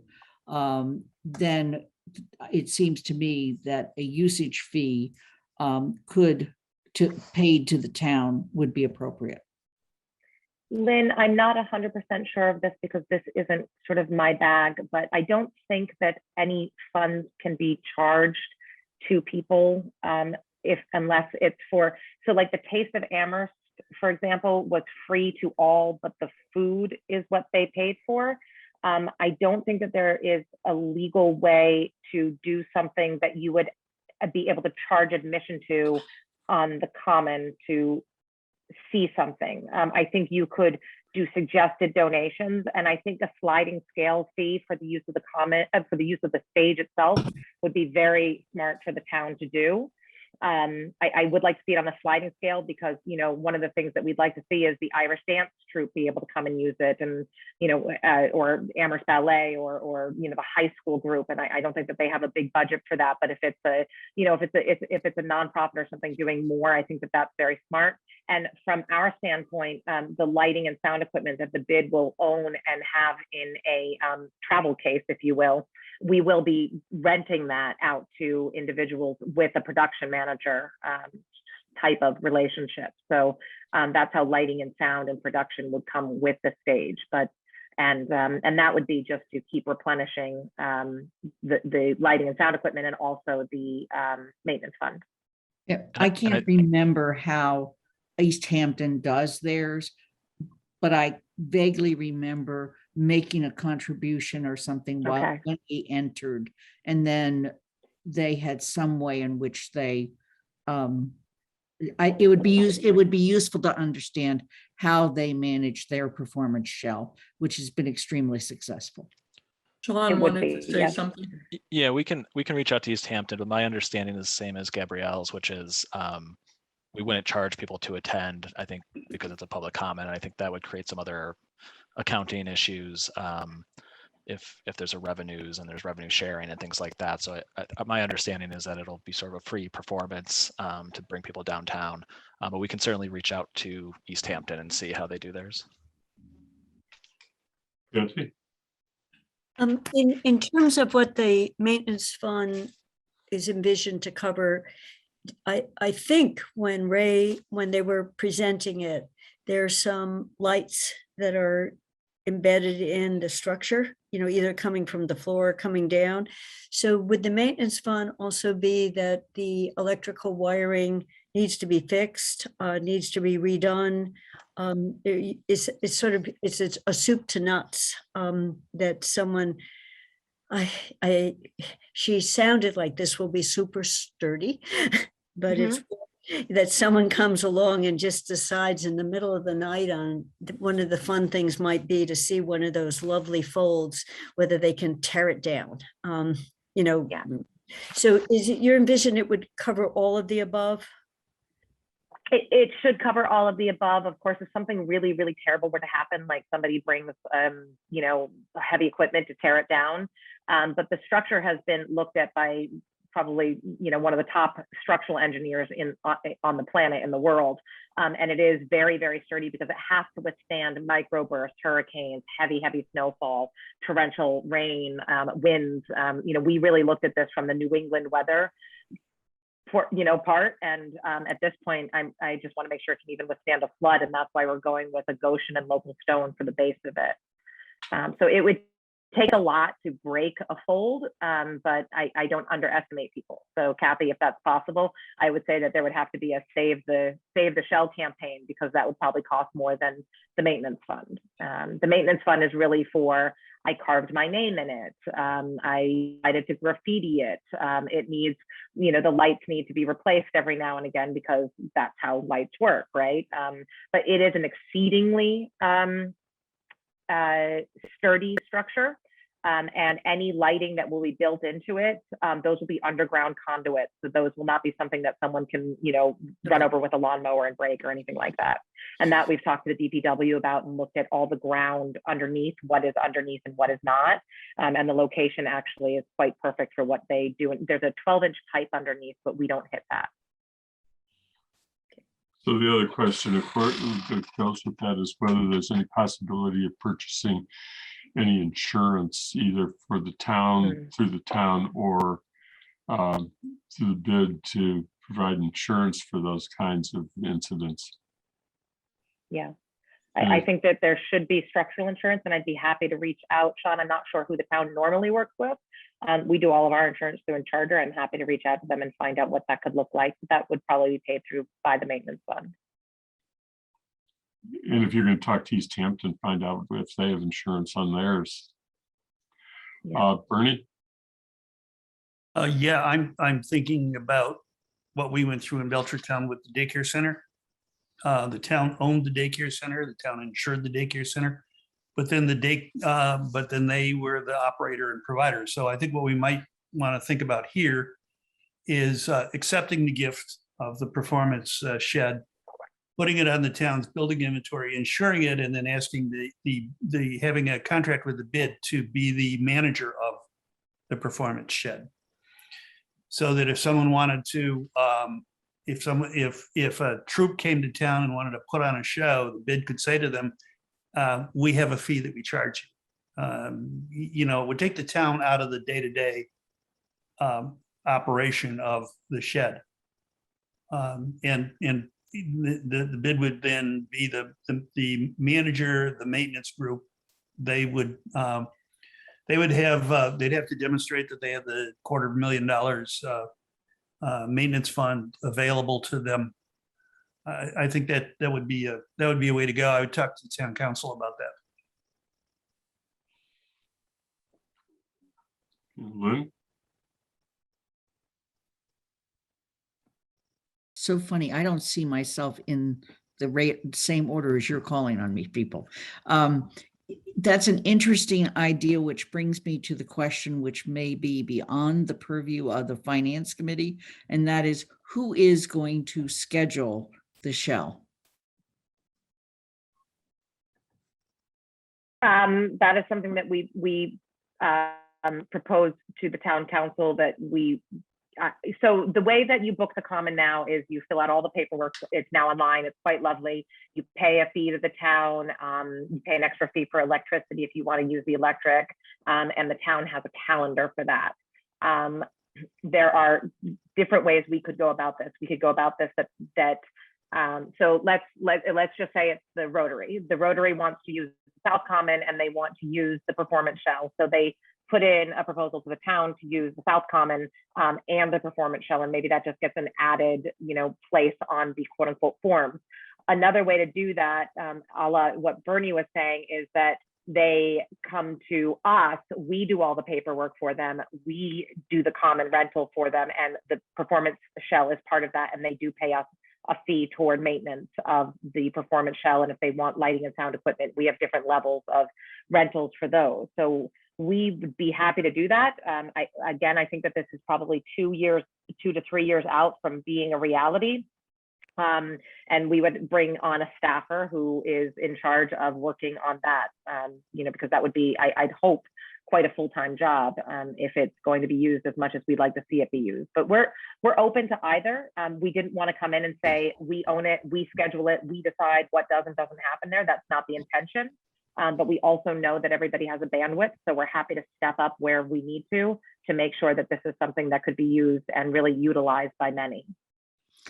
There would have to be a joint scheduling capability because the town manager would be receiving additional requests for scheduling the South Common, which would negate anything with an audience for just the shell. But okay. Dorothy? I think it's a very good idea that you will be in charge of the lights and the sound, because theater people will do whatever to get the effect they want, which could be very destructive to the shell. And then of course you do have to charge because you're bringing a person with that, which I think, again, that is a very, very good idea. I mean, I'm in from educational theater where nobody's in the sound booth, nobody does anything without it being under control of the theater department. So our stuff is in good shape, but that's not what you're going to be doing. But so there is this minimum fee. And then this group of people that want to perform, and you want them to perform, and they don't have the money for the minimum fee. What do we do now? That's where the Downtown Amherst Foundation comes into greater effect, because after it does what it's trying to do, which is build the Drake Live Performance and Music Center and this shell, we become a grant making foundation, which is Okay. the long-term goal. And somebody comes to us and applies for a grant that they want to be able to do this. And the Downtown Amherst Foundation hopefully will have the annual fundraising capacities to match those. Okay, great. Thank you very much. Oh, you're welcome. Bob? I just wanted to mention, with insurance, it's not just insuring the structure, we have to consider liability insurance. Somebody's dancing and breaks their leg, there'll be a lawsuit. So that needs to be part of the insurance, however that's being done. So a question I have about insurance, and Sean, I don't know if you can answer this, is the incredibly beautiful redo of the North Common has, almost like a stage capacity on it, a nice round space that I think is going to be a concrete bottom. What do you do for liability insurance for that whole area? It's going to have tiered levels. It's going to be very open to the public. What happens right now if someone climbs the Mary Maple and falls off and breaks their hip? Those are questions I have. Yeah, so if it's town property and somebody gets hurt on town property, then our insurance would, assuming that there's fall and things like that, our insurance would cover it. So I don't think that would change with the band shell going on the South Common. Yeah. We're already insuring that area. So that's the liability side. The structural side, we would have to cost it out, and depending on who pays the insurance, that might increase the cost, but the liability insurance is there, and the activities that happen on that common, I don't think change all that much. There already are concerts there and big gatherings and things like that, so I'm not sure the use of the common changes all that much, even with the band shell there. Okay. Yeah, I was thinking Go ahead. No, go ahead.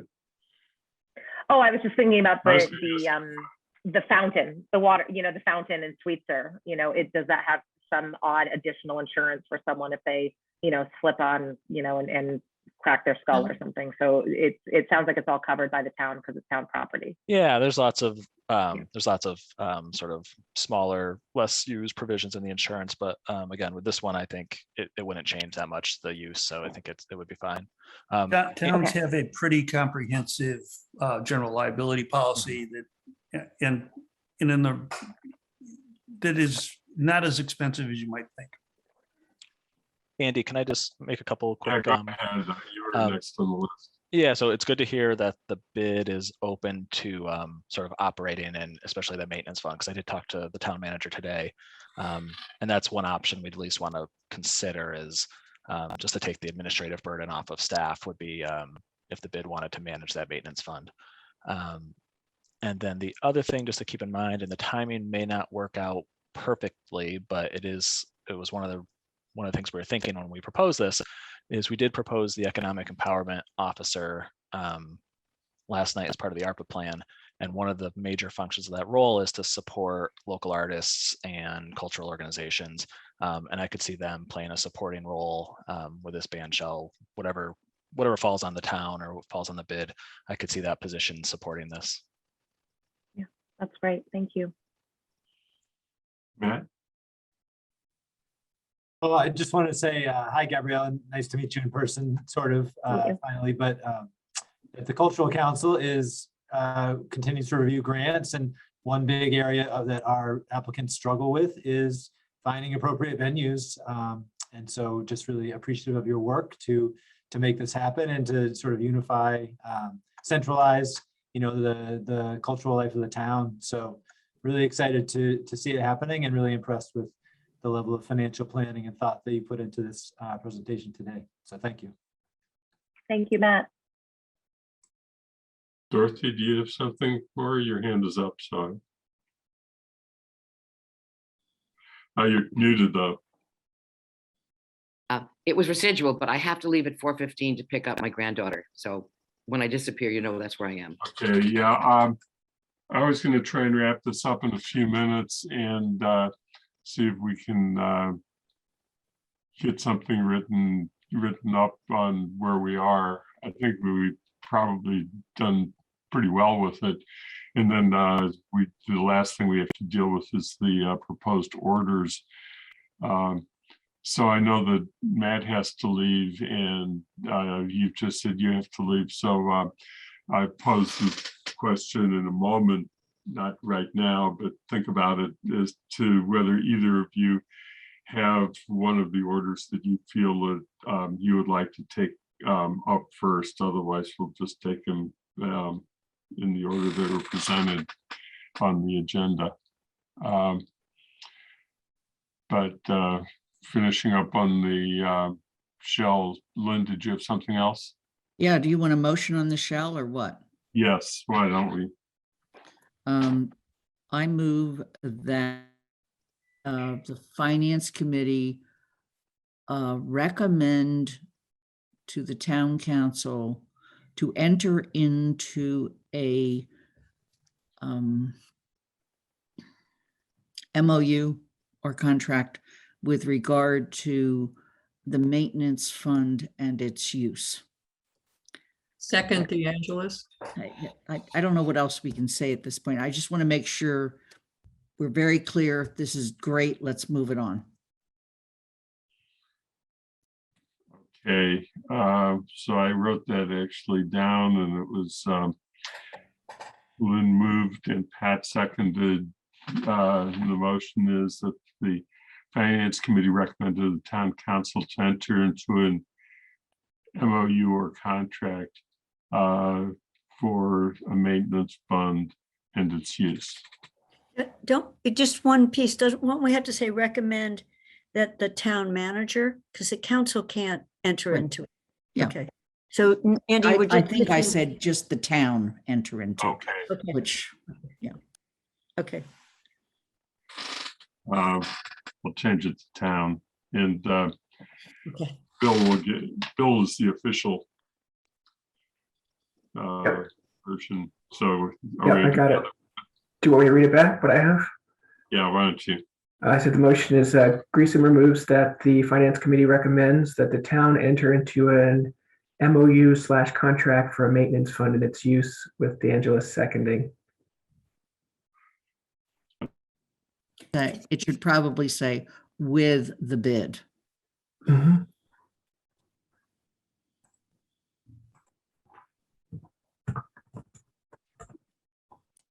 And so, sorry to be narrow about this, but we have to recommend to the town council that the town, so don't we need that one other? So Bill, it just needs to say recommend to the town council that the town enter, because we're not directly recommending to the town, we're recommending first, it's our own step-by-step process, so. Got it. Okay.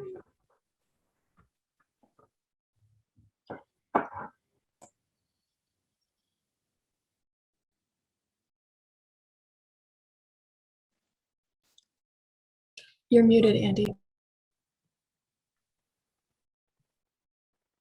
Andy, no one can hear you.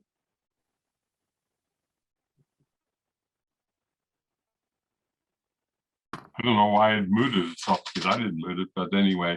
Well, we would, I was going to just say, since this is Matt's first meeting, when we take votes, what we do is we ask the members who are counselors to vote, and we ask the resident members to indicate whether they support the motion. That way, everybody gets a voice, but we address the charter requirement, which says that it is the resident members and non-voting members, but we want to otherwise it enables us to report to the council on behalf of all members of the committee. So that's how we've been doing it, and it seems to be working pretty well. So with that in mind, I'm going to start with Dorothy. Yes. And Pat. Aye. Kathy. Yes. Lynn. Aye. And I'm a yes. Bernie. Support the motion. And Bob. I support the motion. And Matt. Support. Okay, so we have a unanimous vote with 5 council members voting yes, and with the support of the 3 resident members for the motion. So Gabriel, thank you very much. And we want to thank the bid for its creativity and continuing to move this forward and moving our downtown into its next stages. So thank you. Thank you, everybody. Have a wonderful day. Yeah, you too. Okay. So getting back to Matt and Dorothy, we had 3 orders that were presented to us last night.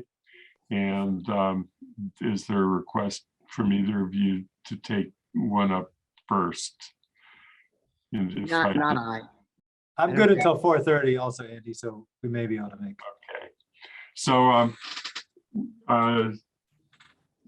Sean, do you have them to put on the screen, or does Lynn have them to put on the screen? I have them. I can share my screen. So And, want me just to start with the first one? Yes. Whatever you put up first will be the one we discuss first. Okay. So I think it's this one. Sorry. Do you see should be 8B1? Yes. So this is just the transfer specific one to stabilization funds. So there's 2 stabilization funds, one the general and one reparations stabilization fund. And does anybody need an explanation of the policy behind it? I know that Matt's new, but has been doing a lot of reading.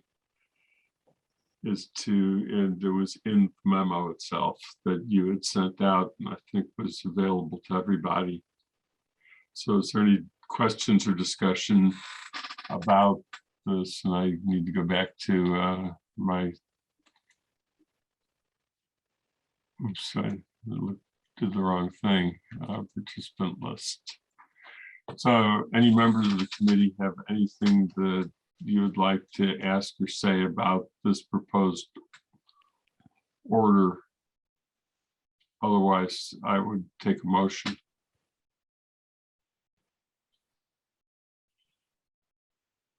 I'll make the motion. Okay, I move that we approve the appropriation and transfer order FY 22-12A, Town of Amherst Free Cash and Stabilization Fund. I think it's we're recommending to the council. I move that we recommend to the town council that we approve the appropriation and transfer order FY 22-12A, Town of Amherst Free Cash and Stabilization Fund. Second. And there are actually, the division is to 2 stabilization funds that are specified in the order, and I assume that that's part of the motion, is that division. Yes, and I didn't know whether you want me to read that, the 2 pieces or not. I can. Or you could just say as recommended by. As recommended and presented to the Finance Committee. Okay. What I want to just point out is that for this purpose, we are dealing with one portion of the reparations fund that has been previously discussed, and we are not dealing with anything else at this point from the ARHA recommendation. And I don't know that we can do that today. We may need to come back to that at our next meeting. I just want to point that out. So there was a second on this? Second, DeAngelis. I don't know if there was. Okay, so any further discussion? And if we don't have any further discussion, then I will start this time with we'll keep going down the list. So start with the resident members first. Bob?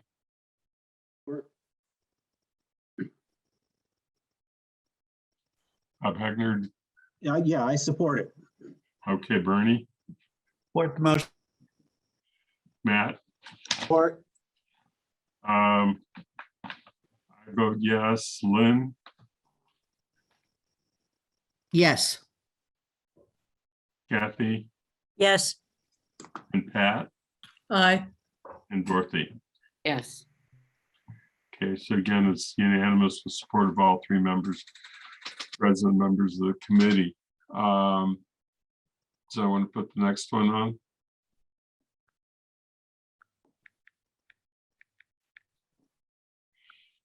So this one is a transfer to a trust fund. So that's why it's a different order than the prior one.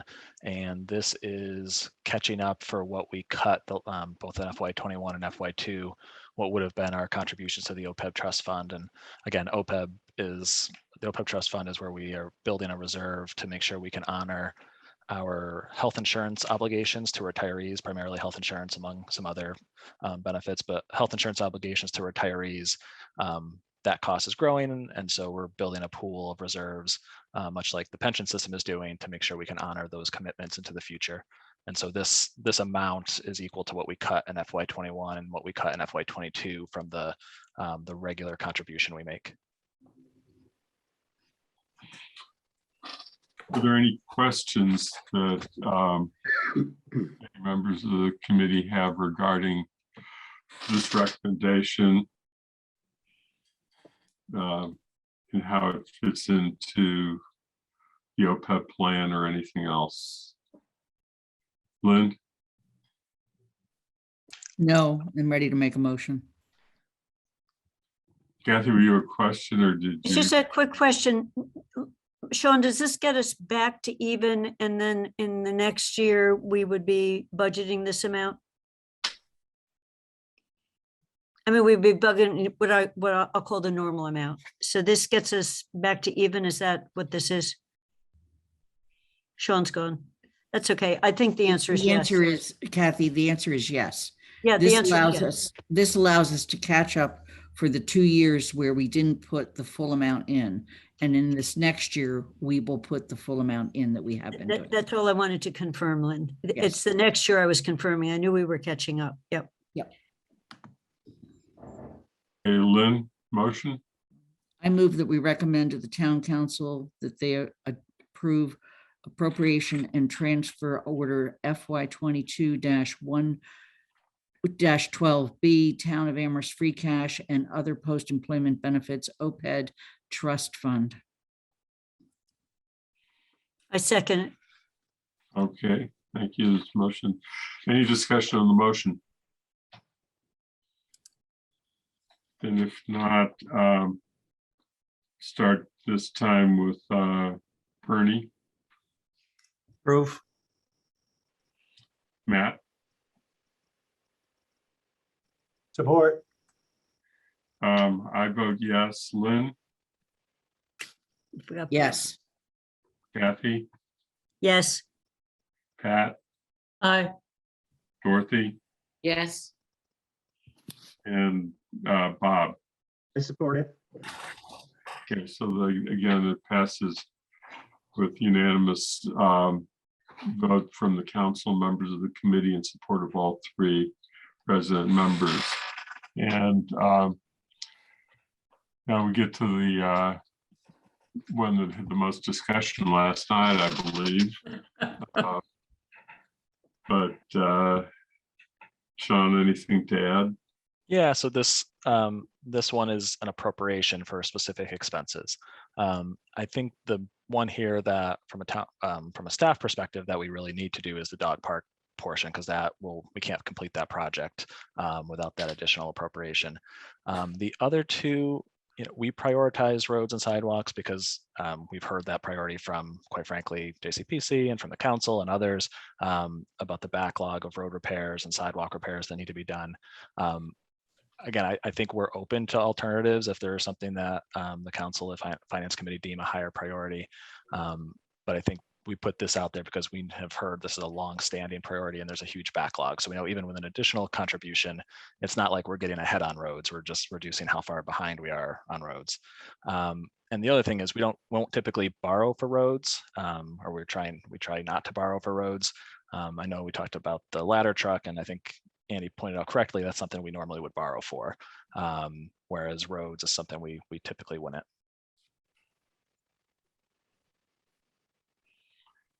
Yeah, I think in all of my years in the Amherst government, we did it once, and that was when John Usanti was town manager. There was a borrowing, and you run into the problem that the roads need repair before you finish paying for the roads you repaired. The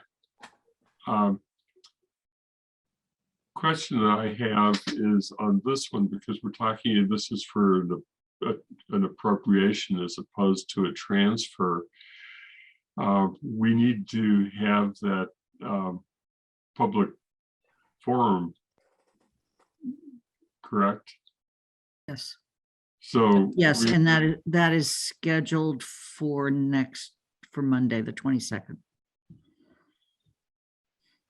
So I guess the question for the committee is whether we should be prepared to reconvene for discussion after the public forum, or how to proceed with this. And in prior situations where there have been forums that we have noticed the meetings as finance committee meetings and have reserved the option for the finance committee to have a brief meeting during a recess of the council meeting to see if it wants to revise its prior recommendation based upon comments made at the public forum.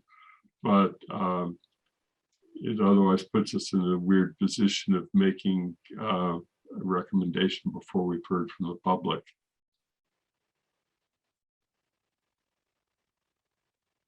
The other thing we could do is just meet, plan on doing that meeting and not even make a recommendation today. So that has not been what we've done in the past. So I guess what I'll start with is see if there's, I see that there are 3 raised hands. So I just, Lynn. Whoops. I also want to recall that one counselor wanted to separate off the dog park here. And if we do that, which I'm fine with doing, I want to make much more clear that it's really restoration of the cover for the landfill. Right. That it's, it's our own, it's a responsibility we need to do, and it's required by the Department of Environmental Protection. Reword the proposed order so that it's supplemental appropriation to repair the landfill cover as for the dog, as a part of the dog park project. Yeah, and I would ask Sean to make sure that, and Sonia to make sure that that has the right wording. Yeah, we can work with Dave Zomek to make sure it reads accurately. I mean, I don't have a problem with it saying so we can proceed with the dog park, but the reality is people are saying, oh, don't spend money on a dog park. Well, I'm sorry, we should spend this money anyway. So do you also suggest dividing this into 2 separate orders, or are you? I did, because I think that we may have some counselors who will go with the first 2, but not the landfill cover. Okay, let me see what other comments we received. Andy, Dave Zomek's in the audience. I think he wants to make, he wants to follow up on that comment. Is it possible to bring him in to just respond to that? Yes. I'm bringing him in now.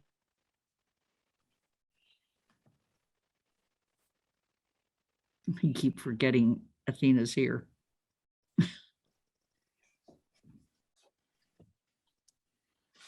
So when Dave's here, Dave, you're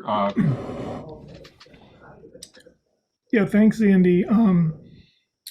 So I've been listening a little bit, and you know, whatever the finance committee decides to do about splitting this or not is, you know, obviously up to you all. I was just trying to clarify. It's Lynn. It's a little more subtle.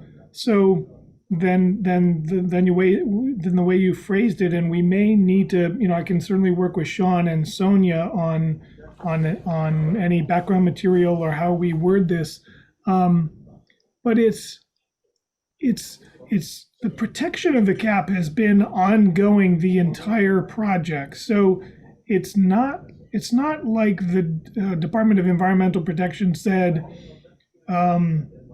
you need $75,000 additional dollars to protect the cap. It's as we've addressed the drainage issue and discovered that the cap was more extensive than we thought, the project has had to change. Let me give you one tangible example, which I think everybody can understand. And this was kind of news to me in the world of DEP. So because the cap is almost all the way out to Belchertown Road, working with the DEP, we determined that because of the extensive distance, we couldn't pierce the cap with fence posts for the dog park. So if you think about it, our design called for, say, I don't know, let's call it 45 fence posts, I can get the exact number, on the front part of the dog park. Well, the plan did not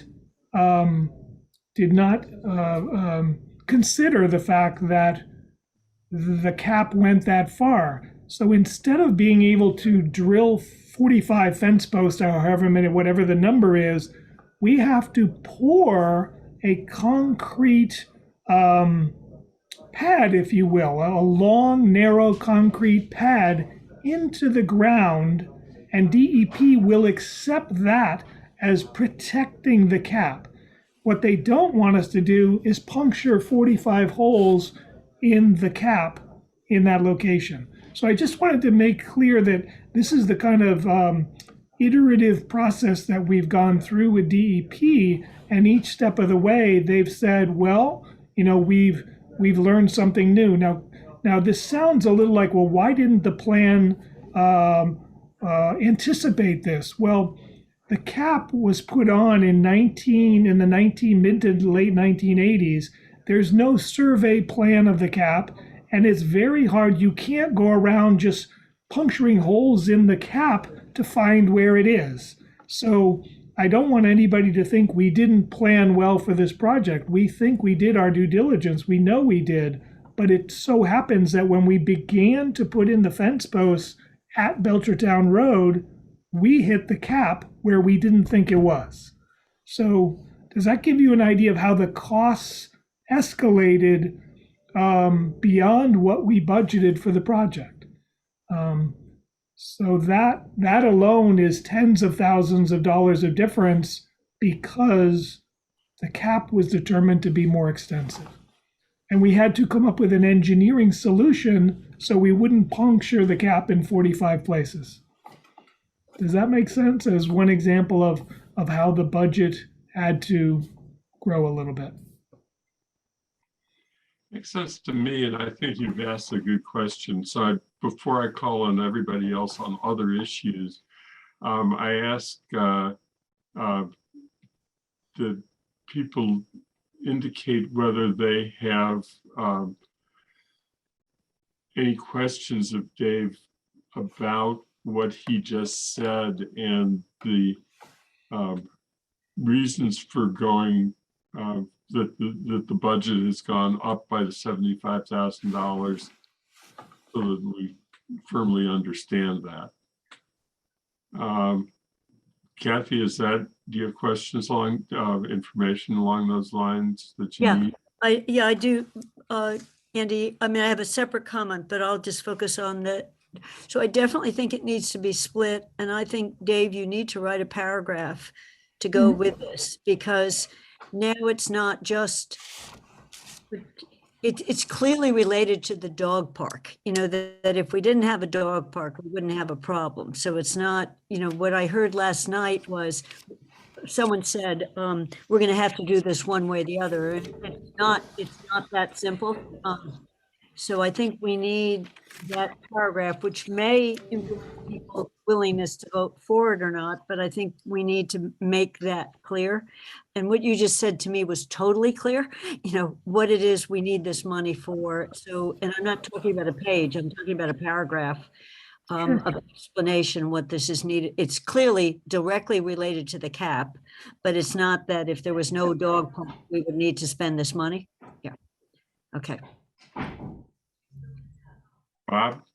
Yeah, I would just add, I also have another comment, but I would add to that, that just mentioning again that this is required to comply with the DEP permit. It's not something that we're doing out of choice. Exactly. It was the whole paragraph on it. We have to do it if we're going to have this dog park, but it's related to the cap. Exactly. Yes. And might I add that we are more than 3/4 of the way done with this project. So we're at the finish line, and these things that were discovered late in the construction season are really the only thing holding it up. And our hope is that we don't need the entire $75,000. There may be some turnback if the cost of one of the things that I just talked about isn't as large as it might be, then we may not use the entire $75,000. There was one other thing I was going to mention. Yeah, so I'm happy to do a little memo on this. Okay, and of course, if $75,000 is not needed and it comes in somewhat less, then the excess remains in free cash. Exactly. Pat? Yeah, I kind of wish I had this fuller explanation last night. God, I don't want to pay for a dog park to supporting this, but now I'm feeling that I definitely want the issues split, and it's not clear to me that we have to have a fence at all. So I think the paragraph is important. I don't know. I wish we had this last night. Pat or Andy, could I just ask Pat what you mean by you don't think we need a fence at all? Why do we need to fence in the dog area? The dog park has hundreds of feet of frontage along Belchertown Road, a very significant cut through to Route 9. Most dog parks, the majority of dog parks have both separation from roads, and that is, the frontage along Belchertown Road. And secondly, we need a fence to separate large dogs from small dogs, because the two do not go well together. So there is a small dog area and a large dog area at this park. And we, all of this was through consulting we had with Dr. Ted Diamond, the local vet, and many other members of the dog park task force. So there are two separate areas. One is for small dogs and the other is for large dogs. And then we need a fence to keep the dogs in, because this will be an area where dogs can run free. So we don't want the dogs to be able to run out into traffic on Old Belchertown Road. So that's the purpose of the fence. Okay. Okay, Bob? Yeah, I just wanted, are we done with the dog park? I hope. No, let's stay with we're staying with the dog park. Lynn, do you have anything on the dog park further? No, I'm sorry. This was for something else.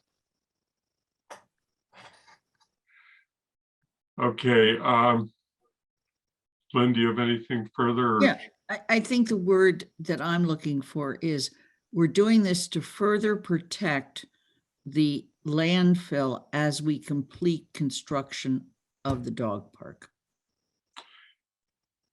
That's not, You're Yeah, right. I We think don't have to do this. Yeah, we're running into a problem now because I think we'd probably have to differentiate the wording of the order from the what we want attached to the order as explanation. And Sonia, who's the one who helps us with wording of orders, is probably the expert on this, but no, it is because it is for the fencing, to revise the fencing of the dog park project to protect the landfill. Right. And I don't know if you can put that much into an order or whether it needs to go into a supplemental. Sonia. Yeah, typically we require from department heads or whoever's putting forth the appropriation request to do a memo explaining why they are asking for more money. And these memos can be attached as page 2 of the order for further information. I wouldn't get too specific within the order itself, but we can always attach memos as additional information to orders. And maybe we should start making a practice of doing that if it makes sense to do that. Yeah, if it makes sense.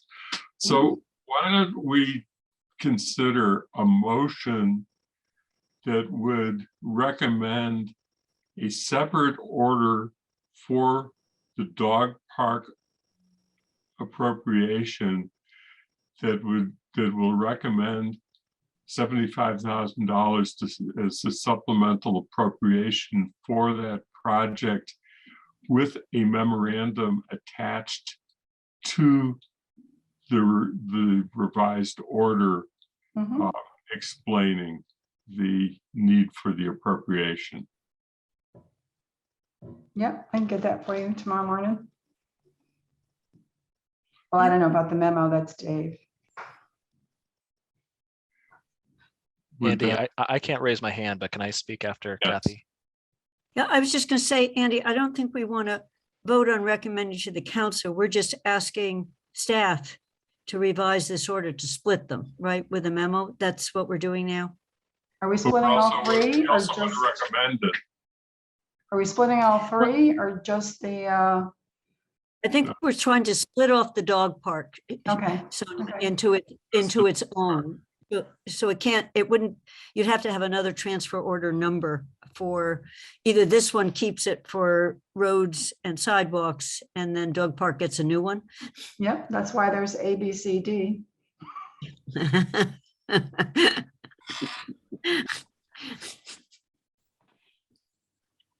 So Andy, can I just mention one other thing?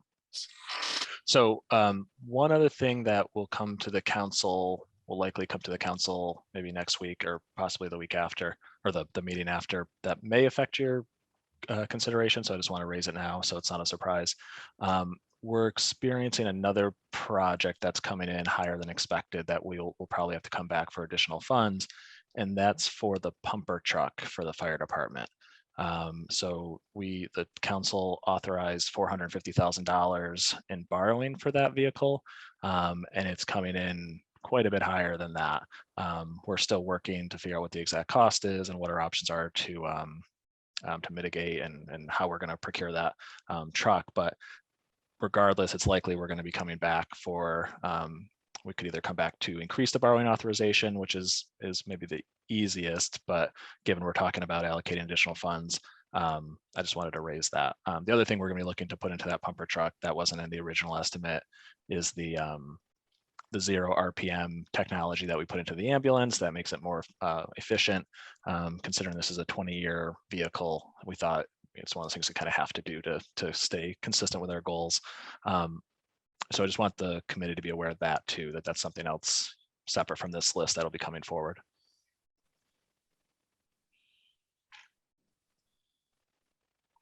But it doesn't, thank you, that's helpful to know, but I think that we're back to a motion. Kathy, do you want to word a motion? You seem to have.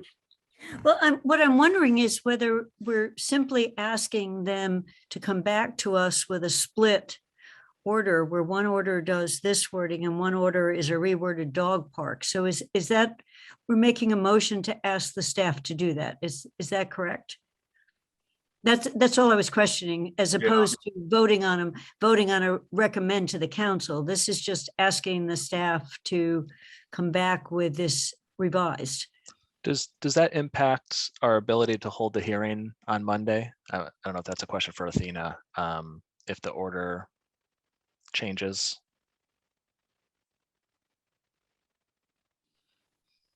Athena has her hand raised. Athena, go ahead. If I can, I did post the notice that is required under the charter, that the appropriation and transfer order, and it includes the dog park. So I think if we were to split it, we would still be covered because it was noticed properly. I think if we adopt it as a separate order, that wouldn't be a problem. Okay, thank you. I mean, I'm willing to make a motion, but I think we're asking the staff to rewrite this for us rather than making a decision on it right now. And I'm ready to have a discussion about the road and sidewalk, but I'm fine with making a motion. It just seems like an extra step.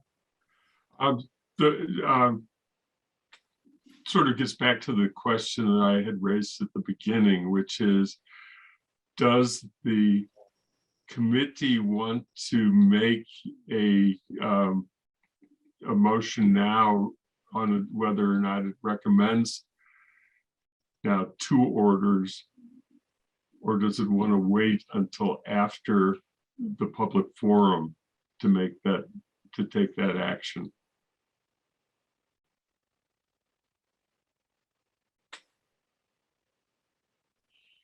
Bernie? Given Dave's explanation, I think we can go ahead and, endorse these. And let the, I'm sitting here debating to myself, like, you just can't take Dave's explanatory memo and attach it to this order and have it go before the council, like, go to the hearing is like that. Other than the fact that there may be some councilors who don't like the idea of the dog park, but it just seems to me that adding the explanation and having this go forward would be the most parsimonious thing to do. Athena, your hand is still up. I just had another quick comment. We need a recommendation from the council, from the finance committee before the council takes an action. So I would say probably the easiest thing, if the finance committee wants to recommend that the council adopt it as a separate order, then you can do that. And that's something that can be done in between now and Monday. And then we would present the council with a separate order on Monday to adopt, rather than waiting to make your recommendation, waiting for a separate order to make your recommendation. Sonia, will the second order be FY 2205C? Yes. So one will be, and we don't have to spell, I don't need to know which one. One will be the dog park and the other one will be the road and sidewalk. Yes. So let's see if there's any discussion on roads and sidewalks. And then if after that discussion, if there seems to be support for both, I'm going to make a single motion to recommend appropriation and transfer orders FY 2205B and 05C as a single motion. So is there any discussion regarding the road and sidewalk recommendation? Bob?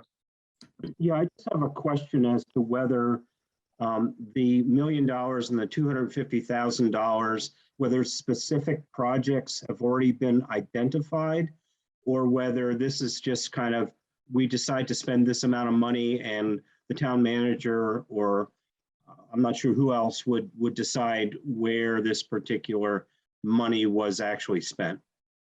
No, so no projects have been identified yet. I mean, the DPW, it'd be the town manager and the DPW that would work, the DPW superintendent that would work together to decide how these funds are allocated. You know, they have their unofficial list of the roads and the conditions and how they prioritize what projects get done each year. So it would just go along the same path that they typically do. Yeah, that's fine. Thank you. Kathy? My question, I realize we almost never know, Bob, where it's going to be spent. And then we find out later what did or didn't happen. Because even when it's at the top of a priority list, it always doesn't always get done. But my question is the allocation. What if we actually have a really high priority for sidewalks? So what if instead of $1 million and $250,000, we split the total and did, you know, $625,000 for each? No, I'm just dividing them rather. And the reason I'm asking that is for sidewalks, we might be able to do more repairs and we might be able to actually start on doing a sidewalk expansion. We were told once years ago when we thought we were on our way to an East Pleasant Street sidewalk and a study was voted on and it hasn't happened yet, that could be done in the $300,000 range. So I don't know whether that's still true, but do we get more outcome that people can see when we spend on sidewalks? So I don't know the answer to that. And it affects how I think. I have no problem with the money going for these uses, but I'm wondering, I'd like to know more about the split and whether we could get more done on the sidewalk side if we didn't split it the way it's being proposed.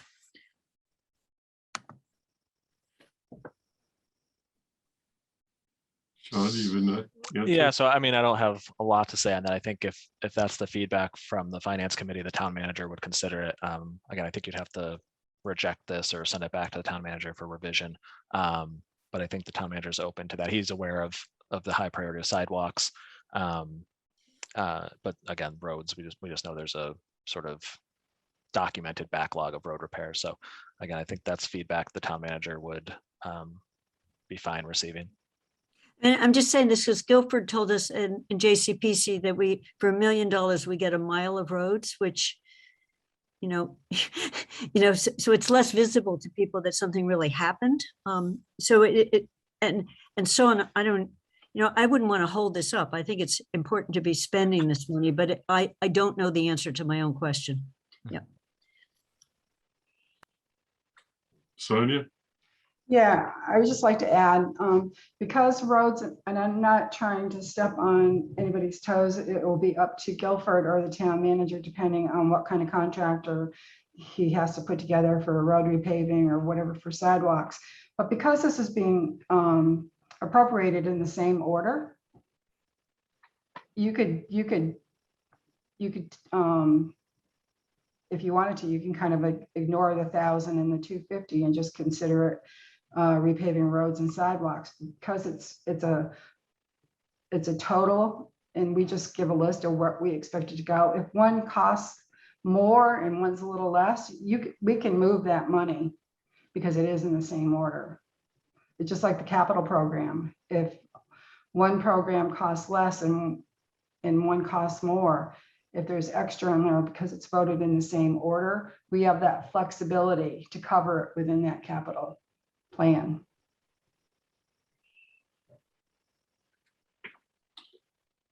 So Kathy, you have any thought on that suggestion of making it? Well, I think Sonia's thing is that if we're voting that we like the $1,250,000, when I'm adding them together, that we could be voting $1,250,000 and leave it up to later how much of that is sidewalks and roads. And then I don't know whether, if we want to have an emphasis on sidewalks, do we ever get it? You know, so I'll wait for Lynn to react to it. I realize that that's an easier way to go, Sonia, because you're saying we're flexible once we vote this money. We could spend it all on sidewalks. So anyway. Lynn? I do want to point out that some people felt this money should be spent differently from the council. They felt it should be spent for other priorities that were not funded when we didn't use as much of, when we didn't put as much into the smaller capital JCPC recommendations last year. I'm personally fine with this, except for the fire ladder truck. But I would like to suggest that this be two motions. I'm prepared to make them, and that it be split, because I do think that we may have a difference of opinion on the dog park. Well, we had agreed, I think, to do the dog park separately. Okay. So what we're trying to do is figure out. I'm ready to make a motion, and then if Sonia can just agree with me on the numbering, we'll be fine. Okay, go ahead. I move that we recommend to the town council that they the appropriation and transfer order FY 2205B, and order appropriating funds for the town of Amherst capital program roads and sidewalks, period. Shane seconds. And then the next one will be FY 2206, no, 05C. Sonia, thank you.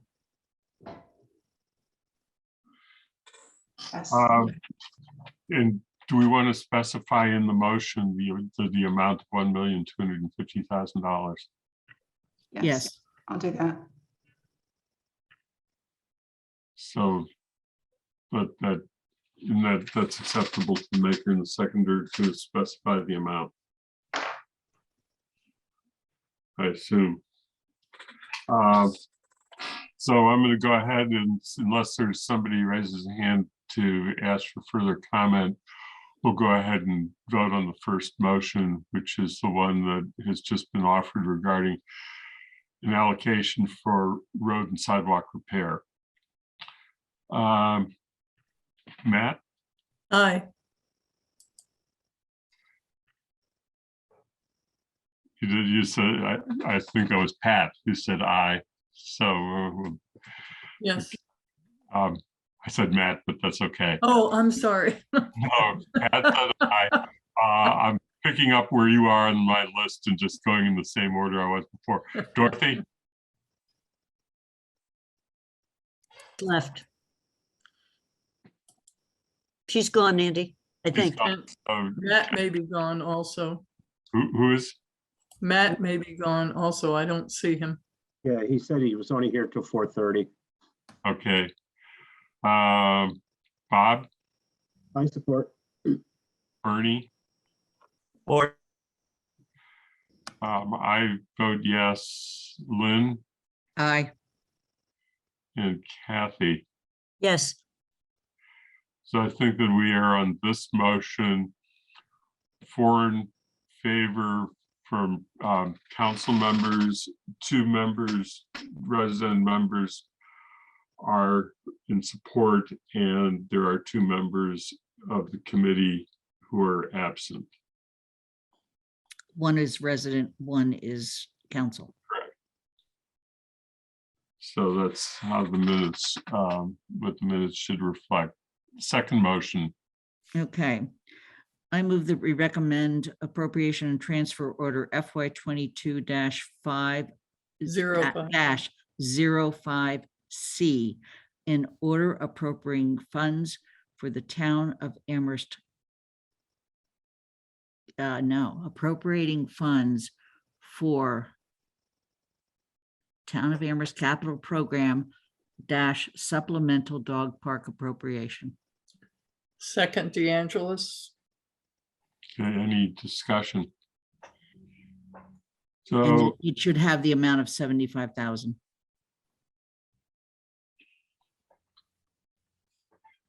Seeing no discussion, I'm just going to go ahead and I will start the voting this time and vote yes. Lynn, Yes.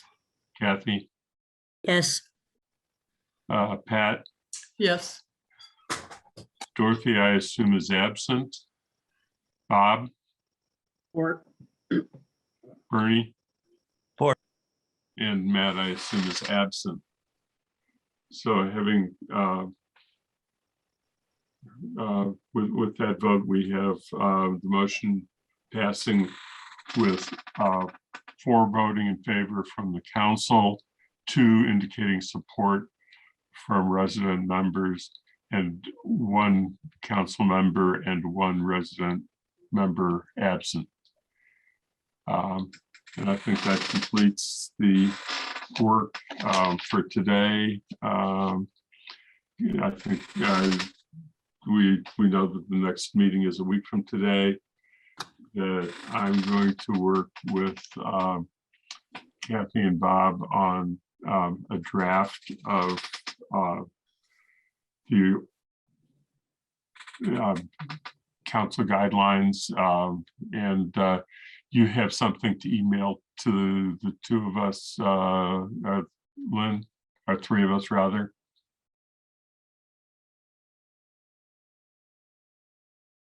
Lynn. Hand us up. Yes, I do have something I'll be emailing to. It's you, Bernie, and Kathy. Okay. Bob. Bob. Ah, Bob. God, I was volunteering you, Bernie. Okay, you, Bob, and Kathy. Got it. My only question, Andy, the reason I raised my hand is, are we going to address the reorganization financial implications? Oh, that's right. Thank you. We just need to get that out. Let me come back to that in a second. Sean, did you have something? Only that we may, this may be fine for next time, the discussion of whether we should have a budget coordinating group meeting. I don't know if that's a finance committee discussion or a council discussion, but it was raised last night. And so I talked to the town manager about, should we get something scheduled at some point, a BCG meeting schedule. And that actually, I have to go back and look and see who is even representing us on the budget coordinating group, because when we actually do a BCG, it's not the full council, it's subgroups of each, much like JCPC. I seem to remember that, I think it might be Kathy and me, but I'm just not sure. I think I'm right, Kathy. I have to just go back and look. We haven't dealt with this. We haven't had a separate one. I think this year we need to have a separate one because of the discussion last night. So Sean, let me get that to you, who we are. Thank you. And then they have to decide who their representatives are. It's all laid out in the charter, and I'll follow up. Yeah, I can reach out to Sharon and Mike and just have them make sure they know who their reps are. And if they don't have reps, to get that sorted out. Great. Okay. Okay. So I think that I'm glad you brought that up, because when we do the draft of the guidelines, we will have to indicate that the allocations may be changed by recommendation of BCG to that the finance committee would review any recommendations received from the BCG to determine whether we would recommend a change. But that makes sense. As far as the 2 reorganization plans, now I have to go back to my calendar unless somebody just remembers it off the top of their head as to, are we, is the hearing, I think that TSO scheduled was it December 2nd? That's my recollection, was the 2nd. My recollection.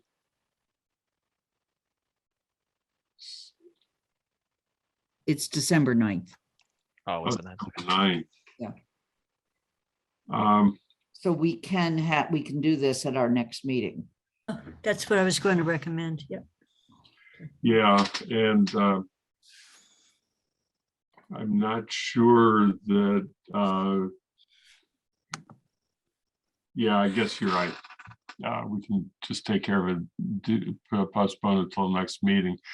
I think that's important because we now have 2 members absent, and the resident members may not have had a chance to review the memoranda that Paul had sent to the council, because I didn't forward it till this morning.